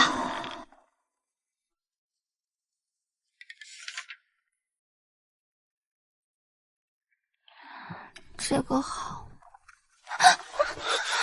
这么轻，平日里都不吃饭的吗？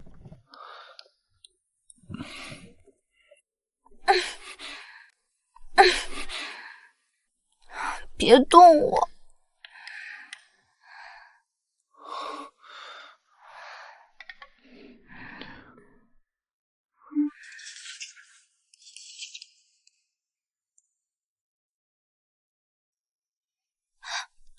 是哪儿？姑娘醒了，这是王爷在京郊的一个庄子，可大了，奴婢早上起来转了一圈，差点迷路呢。那王爷呢？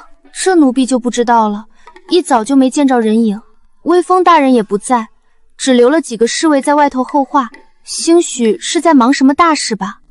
大事？按剧情，这也没到造反的时候啊。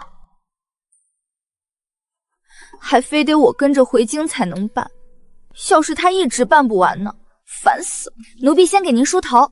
方才我打水的时候，瞧见是后院好大一束粉樱花，开得可好了。待会儿用了早饭，咱们一起去瞧瞧去。花有什么好看的？再好看能有金子好看吗？非要这么比的话，那确实金子更好看。非要这么比的话，那确实金子更好看。好丫头，随我。姑娘，你说王爷是不是打算让您留下当王妃呀？你又胡说什么呢？奴婢这可不是胡说。姑娘你不知道，昨晚你在马车上睡着了，王爷不许任何人吵你。后来车停了，还是王爷亲自把你抱回房间来的呢。燕晨抱我？还有呢，姑娘你睡得可沉了。王爷把你放到床上时，你还拉着王爷的衣角不撒手呢。姑娘，王爷对你可真好，样貌好，身份高，对你又上心，比那沈小将军也不差什么。王妃听起来也好威风啊，要不你就从了王爷得了。闭嘴闭嘴，你这丫头越说越离谱了，什么王妃不王妃的，再乱说我缝了你的嘴。这傻丫头，要是知道燕晨随手就给自家姑娘喂了颗长川肚烂的毒药，不知道还说不说得出体贴对她好这种话。姑娘放心，奴婢不会到处两说的，这事儿啊就咱们主仆俩知道。算了，你先出去吧，我自己待会儿。哎，姑娘，奴婢刚说的和王爷在一起，你再好好考虑考虑。奴婢刚说的和王爷在一起，你再好好考虑考虑。还考虑呢？解药遥遥无期，自己又像只被拴了线的风筝，被燕晨那疯子死死攥在手心里，想飞飞不走，想落又落不下，这日子什么时候才是个头？烦死了！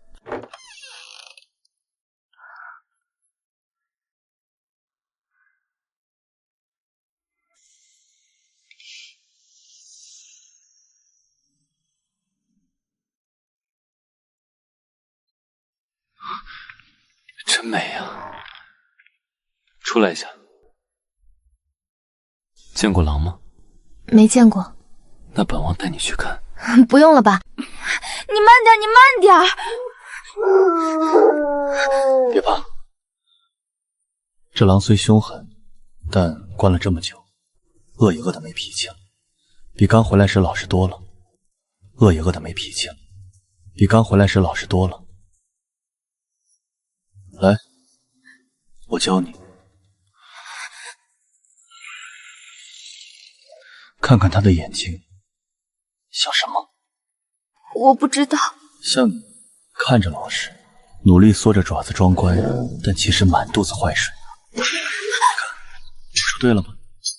看起来已经被驯服，但其实呢，随时准备好要扑上来反咬一口。肉没了怎么办？这狼是本王当初亲自带人猎来的，金贵得很。不如就用你这手来喂吧，又白又嫩的，他肯定很喜欢。王爷，您别开玩笑了。开玩笑？本王从不开玩笑。王爷，我到底做错了什么？求王爷您明示，饶了我。我给你的令牌呢？什么令牌？还装傻？那这是什么？昭王燕晨遇刺身亡，圣上悲痛欲绝，错朝3日。可明眼人谁不知道，如今这天下最高兴的恐怕就是龙椅上那位。谁？王爷。陆都护，好久不见。他不是死了吗？我明明亲眼见到他坠崖，那支淬着剧毒的箭还是我亲手射出的。陆都护这么晚了想去哪儿？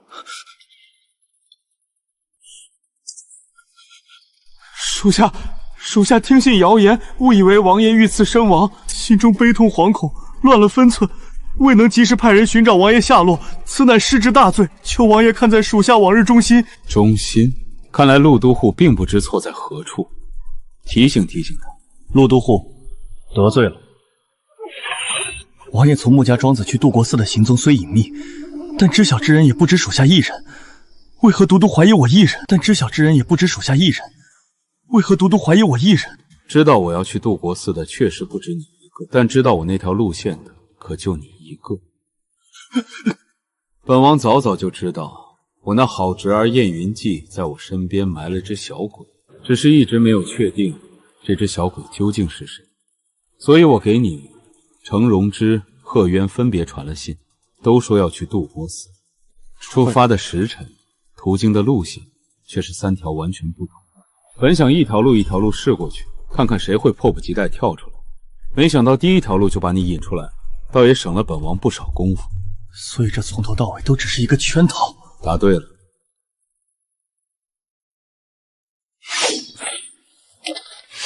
苏府那边有动静了。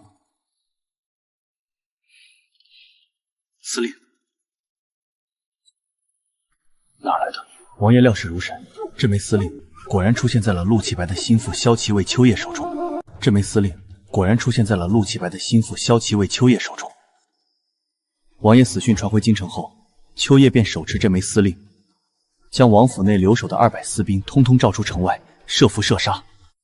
幸好王爷早有部署，暗中替换了部分人手，又提前示警，兄弟们才侥幸逃过一劫，只折了3个外围的哨探。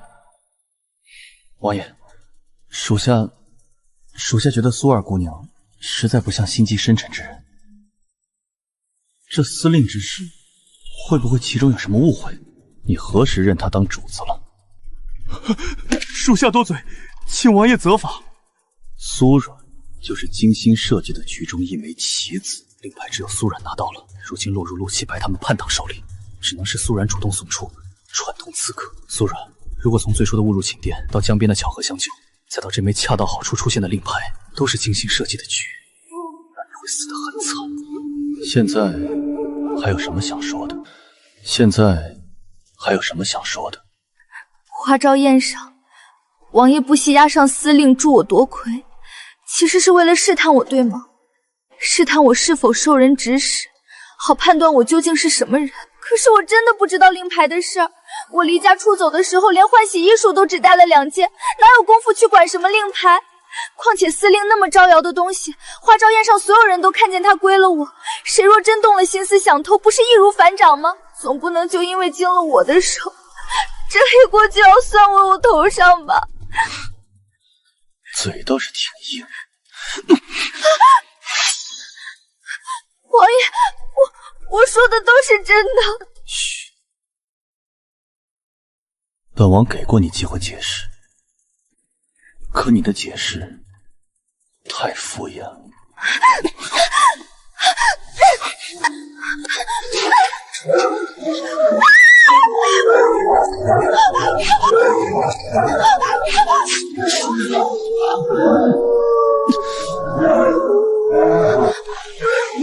王爷，养不熟的畜生，杀了。是。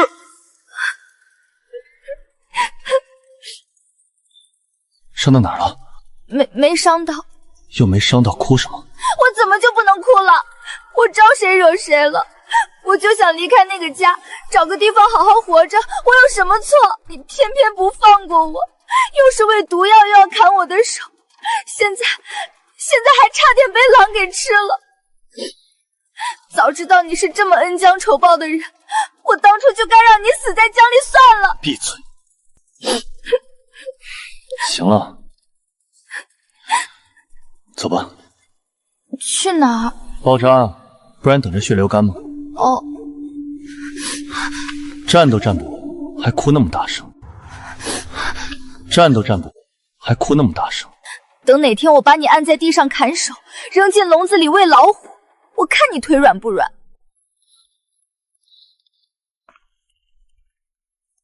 王爷受伤了，伤得如何？属下这就去请龙老爷子。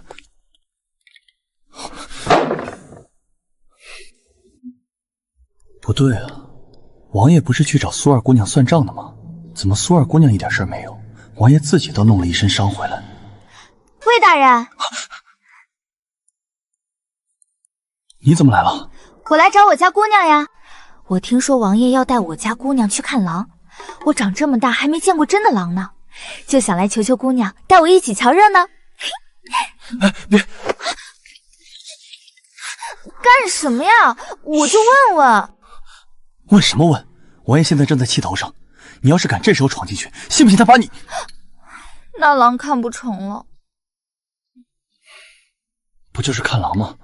我带你去。真的？不就是看狼吗？我带你去。真的？我还能骗你不成？跟在王爷身边，这点小小的权利还是有的。这怎么回事？回大人，这狼方才发疯袭击了王爷，所以王爷下令让我们给处死了。所以王爷那伤是这狼干的？是的。得，狼没了。下次若王爷再猎到，我一定带你看活的。哦，魏大人，你吃过狼肉吗？你是想……反正丢出去也是被野狗秃鹰吃了，多浪费啊！不如让我尝尝看。这狼肉能吃吗？当然能啊！我在画本子上看过，好些英雄好汉都吃过狼肉呢，我早馋的不行了。这个嘛……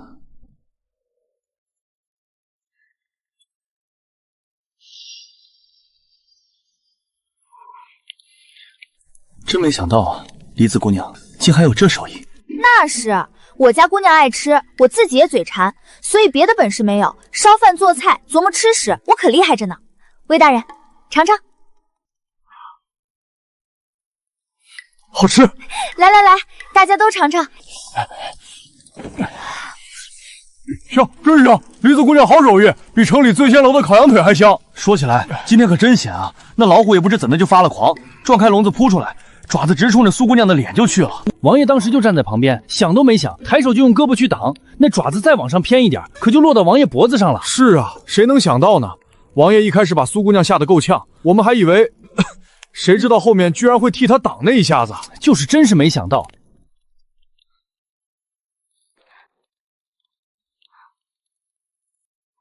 魏大人，您是王爷心腹，肯定知道内情吧？你们家王爷对我家姑娘到底什么意思啊？是不是要留她当王妃啊？嘘，你不要命了？我这不是悄悄问的吗？又没让别人听见。你问这个干什么？好奇呀！我家姑娘要是真能当王妃，那我就是王妃身边的大丫头，说出去多威风。你就说嘛，到底是不是？这还真不好说。这有啥不好说的？我看啊，王爷就是喜欢我们家姑娘，毕竟我们姑娘长得那么好看，性子又是顶顶好的，谁会不喜欢啊？王爷若真能遇上一个合心意的姑娘，应该也不会那么辛苦了吧？苏二姑娘其实挺不错的。哭什么？她是在心疼我，是因为替她挡下了那一爪，所以在自责，在难过。好了，别哭了，不疼的。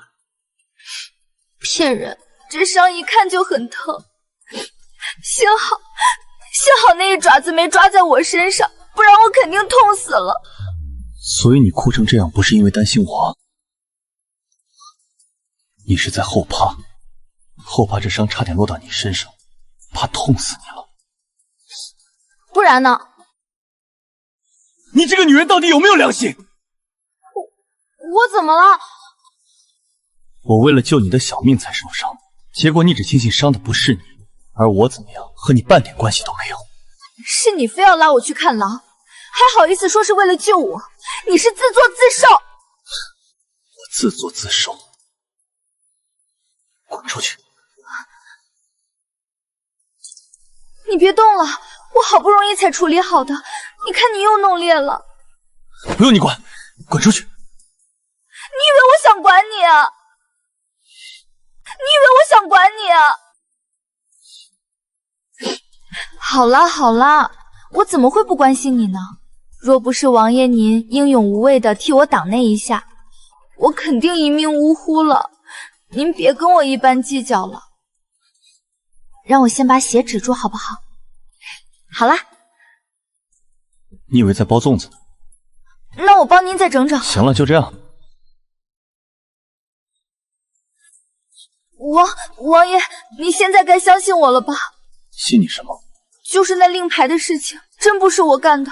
不信，你凭空说朵花来，你也是最大的嫌疑人。不过，本王可以给你一个机会。什么机会？找出这个人来，找不到，这个锅你得背，你这个人也得死。王爷的意思是让我回苏府，不用等1个月了，你现在就把我杀了吧。我跑出来好几天了，就算您不解决我，我母亲也会解决我的。早死晚死都是死，不如死您手里，好歹还闹个全尸。既然本王让你回去，就自然有让你不落口舌回去的法子。什么法子？王爷，玉科郡主来了。王爷，玉科郡主来了。玉科，他怎么来了？去吧，接你的人来了。以后有什么信儿可以直接传给郡主，他知道，本王就知道了。等等，听这个语气，难道玉科回京为质？莫非也是这盘棋里的一步？你脑子里又在想些什么？没想什么。那30丸的解药到底什么时候才能给我呀？拿去吧。多谢王爷。这药只能延缓30丸药效发作的时间，刚好也是7天。你说什么？像你这种满嘴谎话又没良心的女人，本王总得多提防这些才是。要是真没良心，当初就该让你烂在江里喂鱼。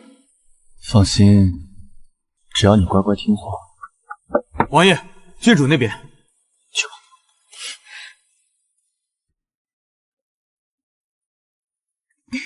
可算回来了，我当那家伙把你藏庄子里金屋藏娇呢，结果就藏成这样。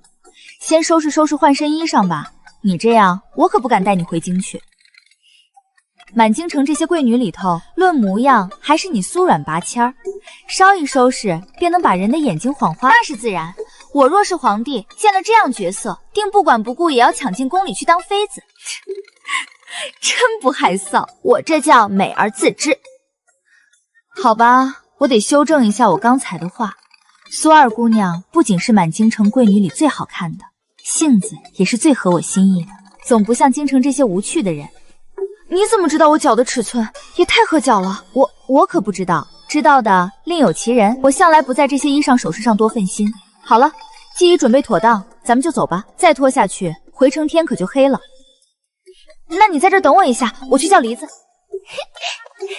姑娘快尝尝，可香了。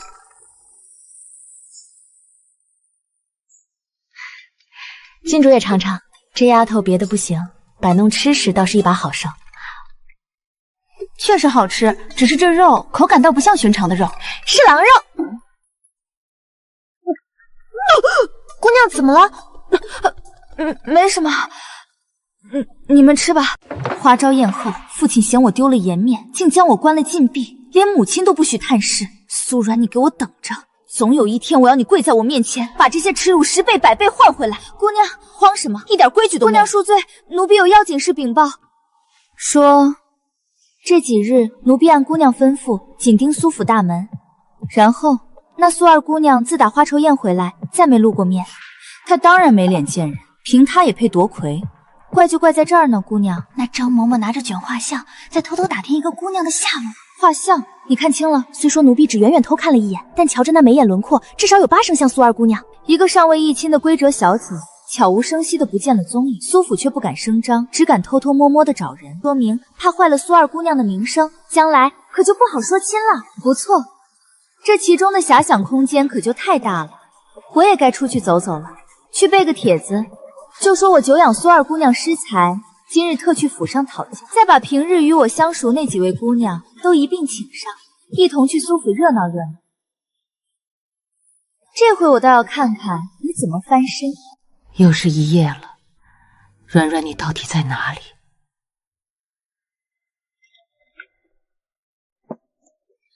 夫人，先擦把脸吧，还是没有消息是不是？距京城方圆50里的客栈、民宅，甚至荒庙破观，老奴都带着人悄悄寻遍了，没见着二姑娘的影子。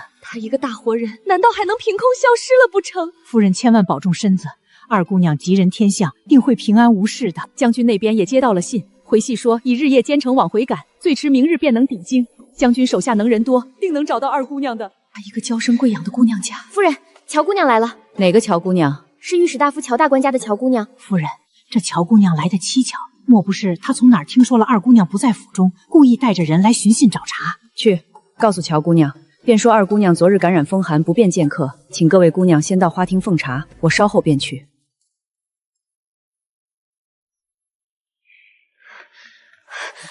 夫人，不好了，他们已经朝着花朝阁那边去了。这乔静默竟然如此不顾礼事，直接带人硬闯后院闺阁，去花朝阁，绝不能让他在那儿闹起来。春杏，去敲门。乔姑娘，软软染了风寒，这几日一直卧床静养，实在不宜见客。诸位便请先回吧，待改日软软身子好了，再请各位过府一叙。玉姑娘这话说的，我们都到这儿了，哪有过门不入的道理？软软需要静养，还请体谅。玉姑娘三番两次阻拦，莫非阮妹妹这病有什么蹊跷？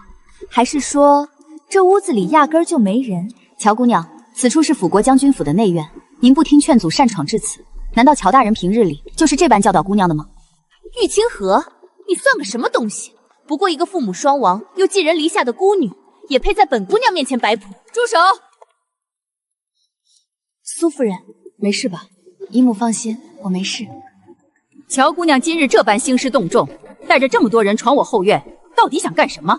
我竟不知什么时候我辅国大将军府也归御史台管了。苏夫人何必对我们这些小辈如此疾言厉色？我们只是听说阮妹妹病了，这才结伴前来探望。可雍姑娘与苏夫人却百般拦着不让见，难道真如外面那些传言所说？你可知慎言！苏夫人，并非我胡言乱语，而是如今市井之中早已传遍了。都说苏二姑娘与外男私奔，府上的张嬷嬷天天拿着画像在码头、车马行那些地方偷偷寻人。本来我也是不信的，可今日见苏夫人与玉姑娘对我等这般严防死守，倒让我不得不信上几分了。乔姑娘如此信誓旦旦，是笃定了软软此刻不在这个房间里，是吗？是又如何？好，既然如此，那便请乔姑娘与诸位姐妹一起进去看看。早该如此。有一句话我须得说在前头，若软软好好在房里养病，她一个未出阁的姑娘家，被诸位平白泼上一身私奔的脏水，这名声一旦污了，往后叫她如何自处？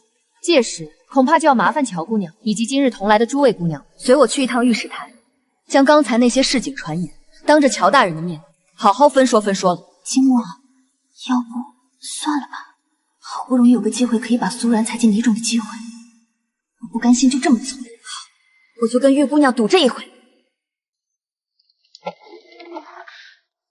乔姑娘，苏软，你果然不……乔姑娘，真是稀客呀，怎么今日有空来我这儿了？苏软，你怎么会在这里？乔姑娘这话问的真有意思，我不在这儿，该在哪里？难不成真如外头那些不长眼的碎嘴子传的那样，跟什么外男私奔了？怎么回事？姑娘，奴婢千真万确看见张嬷嬷拿着苏二姑娘的画像四处寻人啊！奴婢不敢撒谎。这位姑娘说的，莫不是前几日老奴带人去寻府中丫鬟秋娘的事？唉，说来也是家丑。前几天管着夫人嫁妆的大丫头秋娘，趁夜偷了夫人一尊羊脂玉佛跑了，没想到倒是让这位春杏姑娘误会了。都是老奴的不是，平白惹起些风言风语，险些害了姑娘的清白。这哪能怪嬷嬷，分明是有的眼睛脏，所以看什么东西都是脏的。乔姑娘今日不问青红皂白，便带人硬闯我闺房，散布不实之言，险些坏了我和苏府的名声。这笔账该怎么算呢？方才我与几位姑娘在门外说得很清楚，若证明乔姑娘所言不过是空穴来风，便都与我一同去御史台，请乔大人亲自评评这其中的是非曲直。乔姑娘，请吧。若真闹到御史台，让父亲知道了，怕是打断腿都不为过。难怪你躲在房里迟迟不开门，原来是藏了人。苏软，那被子里藏的是谁？是不是你的姘头？是不是你的姘头？放肆！连本郡主你也敢拉拉扯扯，当真是活腻了不成？玉科郡主，怎么会是他？郡主你怎么在这儿？本郡主在哪儿，在做什么？还需要跟你乔大小姐上书请示吗？巧了，郡主也是听说我病了，才特意赶来看我。怎么，郡主不过是乏了，在我这儿小且片刻，也碍着乔小姐的眼了，也得被安一个私藏外男的罪名。来人！方才本郡主似乎听见这几位姑娘兴致勃勃要去御史台说道，你们便陪着走一趟吧。是。郡主恕罪啊，郡主我知道错了。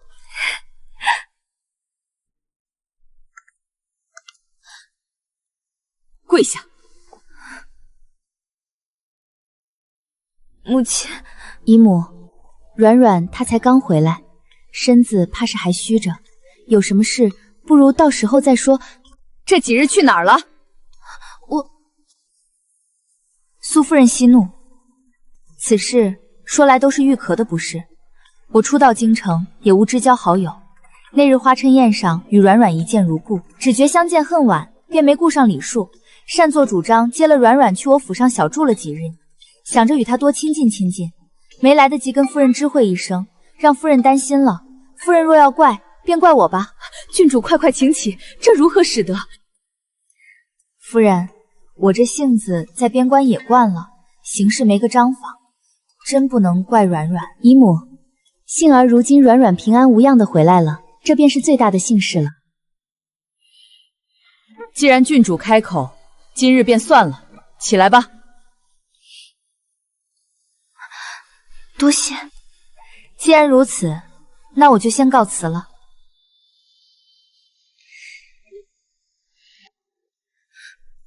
母亲，您方才不是都答应郡主，说这事就此算了吗？怎么还……算了？怎么算？你知不知道这几天为了找你，我一宿一宿睡不着，都快把这京城翻个底儿涂了。你倒好，轻飘飘一句算了，就想把这几天的混账事接过去。你真当我会由着你骗？县臣想的什么蠢办法，还大言不惭地说能不落口舌的回来。姨母息怒，软软她年纪小，或许是一时贪玩，这才行事莽撞了些。如今人既已回来，您便消消气，好好再教导着就是。清河，你不必替他说话，他这不是一时贪玩，他这是拿自己的性命，拿苏府满门的颜面在胡闹。私奔的污名一旦坐实，他这辈子就毁了，苏家家也会沦为全京城的笑柄。母亲，你别叫我母亲。这次我若轻轻放过你，下次指不定你还能闹出什么更大的祸事来。所以今日这顿家法，你休想就此逃过去。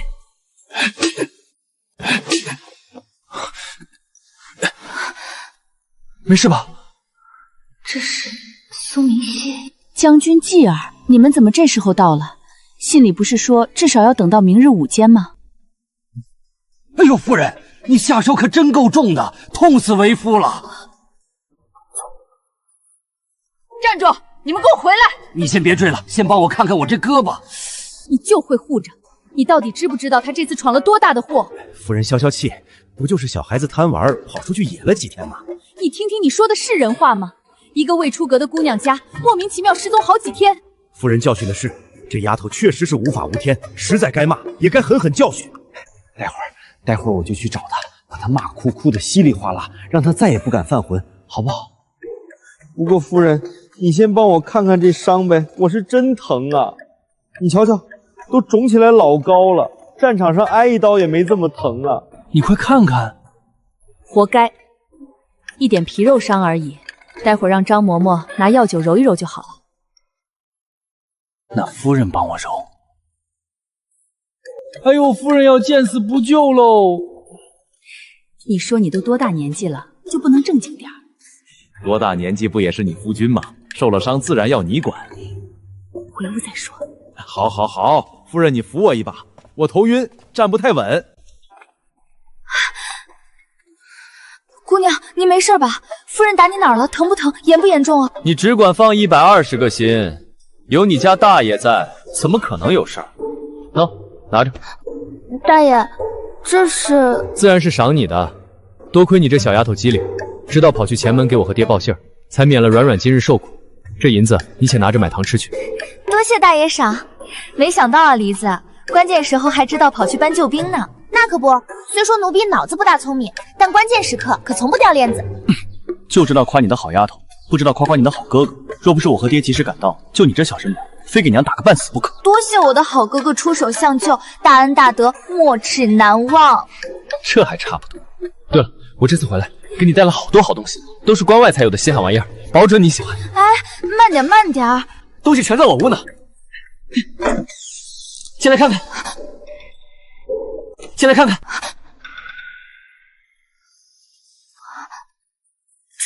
这都是你带回来的？那可不。来来来，试试这个。好看。西域那边的姑娘都这样打扮，我一瞧着便觉得适合你。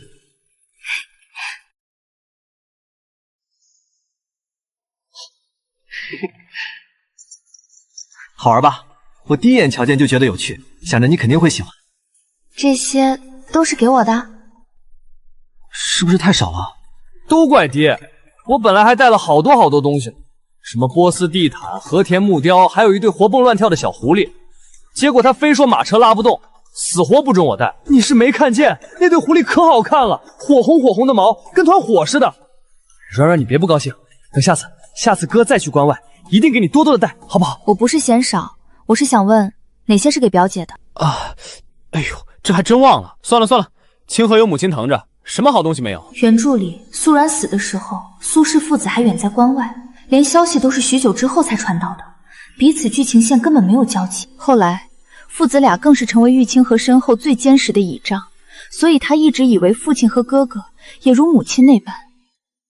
可现在，是不是真的不喜欢啊？哥下次喜欢。我就说你肯定会喜欢的。梨子，在呢，姑娘有什么吩咐啊？待会儿叫人把东西都给我搬回花超阁去，仔细着点，别碰坏了。好嘞，姑娘，奴婢这就去找人。贺公子，无妨。千月，没事吧？没事。你这丫头怎么总毛毛躁躁的？千月前几日才受了伤，你这冒冒失失一撞，伤口再裂开怎么办？奴婢知错，可奴婢真不是故意的。好了，别吓他，我哪有那么娇气，一点皮肉伤罢了，早不碍事了。真没事，你去忙你的吧。寡淡却耐看。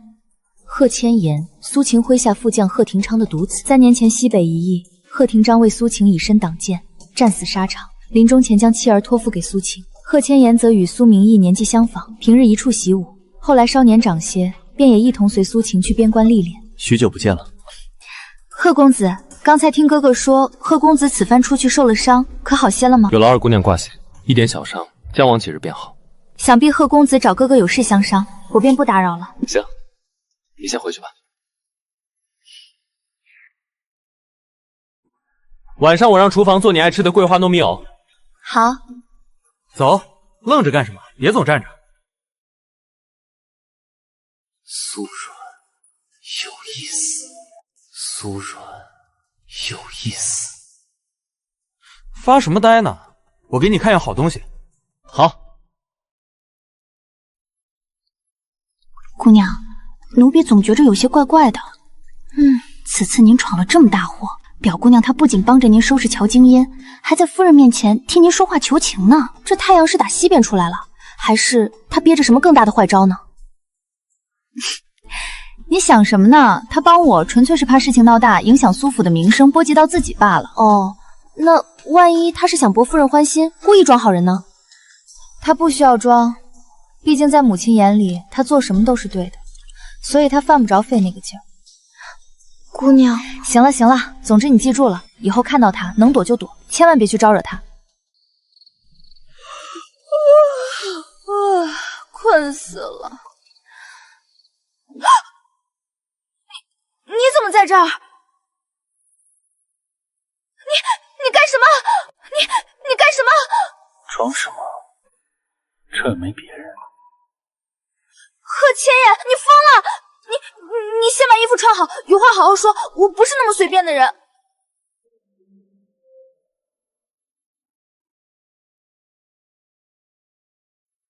这些伤，动手啊！什么叫动手？苏冉啊苏冉，你这些年到底都干了些什么啊？尽快吧，我待会儿还有事。你先起来，我今天没心情，你先回去吧。没心情？你从前可从没有没心情的时候。你高兴了要折腾一番助兴，不高兴了更要拿我出气。哪一次不得满意了才罢休？今天居然会说没心情？我要是说我改邪归正了，你信吗？改邪归正？是啊，今日在铭记的院子里，你居然还关心我伤得重不重，真是和从前不一样了。苏冉，你真的是苏冉吗？他看出什么了？不可能！贺千言，你这人是不是有病？不挨一顿打还不满意是吧？好，那我这就成全你，让你好好吃几鞭子。你背过身去。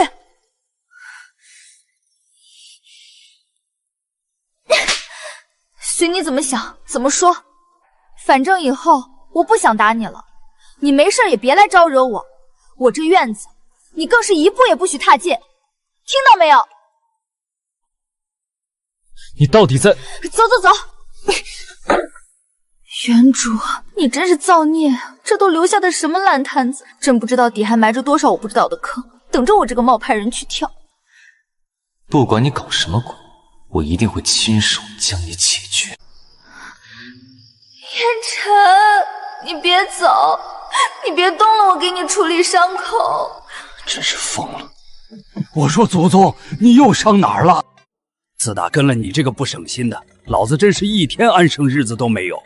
昨儿才顶着剑伤回来，我费了多大劲儿给你处理干净。我去山上采药，气儿还没喘匀呢，就听说你又被狼给咬了。没什么大碍，我看看。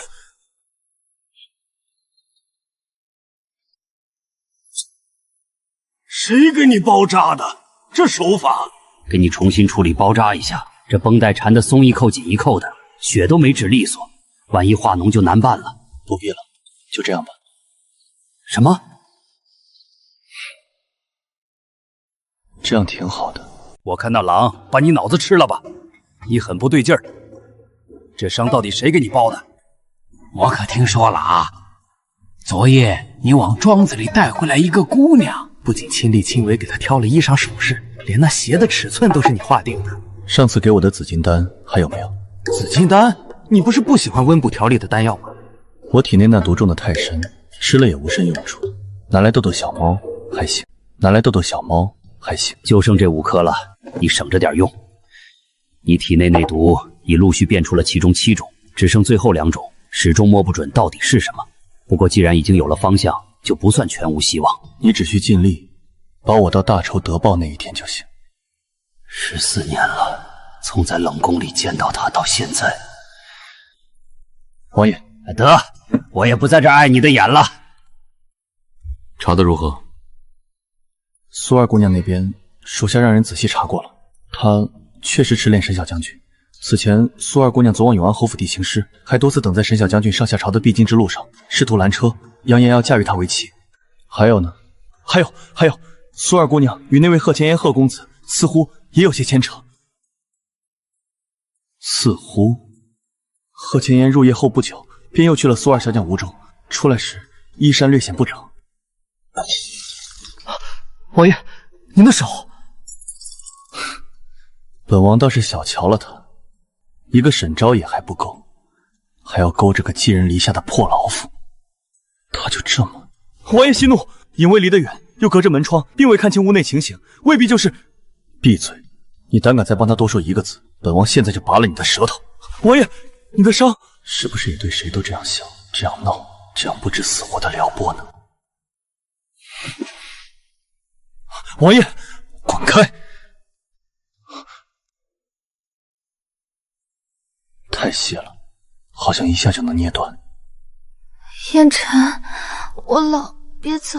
他在叫我，不是别人，是我。麻烦着。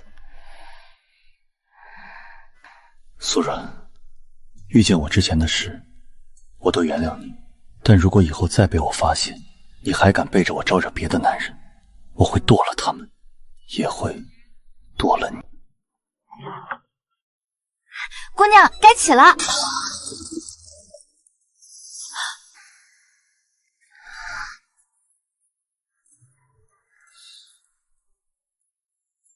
出去。完了完了，王爷怎么在姑娘床上？他们昨晚不对，说不定只是王爷大半夜不睡觉，跑来姑娘床上盖着棉被纯聊天。不对，我得回去盯着。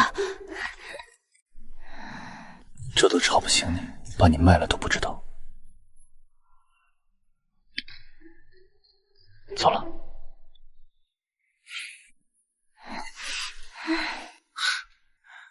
怎么没声音了？不会又睡着了吧？今日之事，什么该说，什么不该说。奴婢知道，奴婢嘴最严了，奴婢什么都没看见，什么都不知道。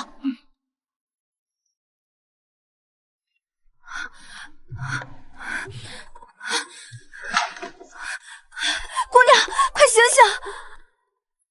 人走了，走了，门都关严实了。吓死我了！被贺千言一搅到，我都睡不着。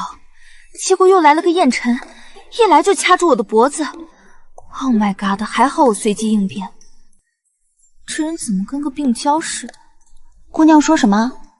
没什么。他走之前说什么了没有？就说让奴婢知道什么该说，什么不该说。行，姑娘，您跟王爷昨晚那个了没有？哪个？就是那个呀，就圆房。你脑子里整天都装的什么？和你们孤男寡女共处一室。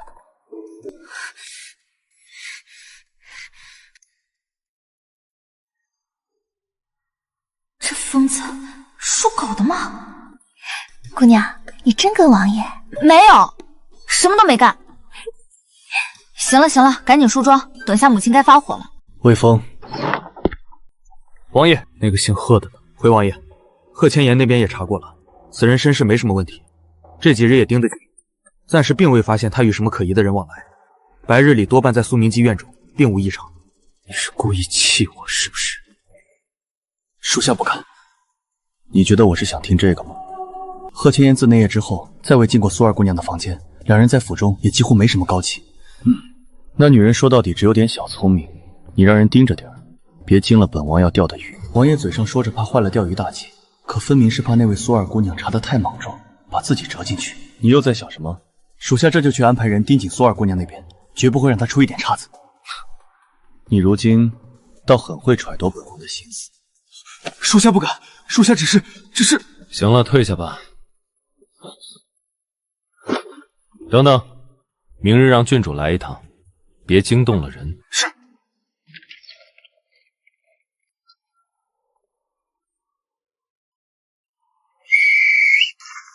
大人，传令给苏府那边的暗卫，苏二姑娘的安危是第一等要紧的事。她若伤了一根头发，你们都不必回来见我了。属下明白。苏二姑娘啊，苏二姑娘，你可千万争点气，别再出什么幺蛾子了。你要是敢折腾你自己的命，王爷折腾的可就是我的小命了。还是那条丑蝴蝶结水眼线。苏然，你最好一直都这么乖。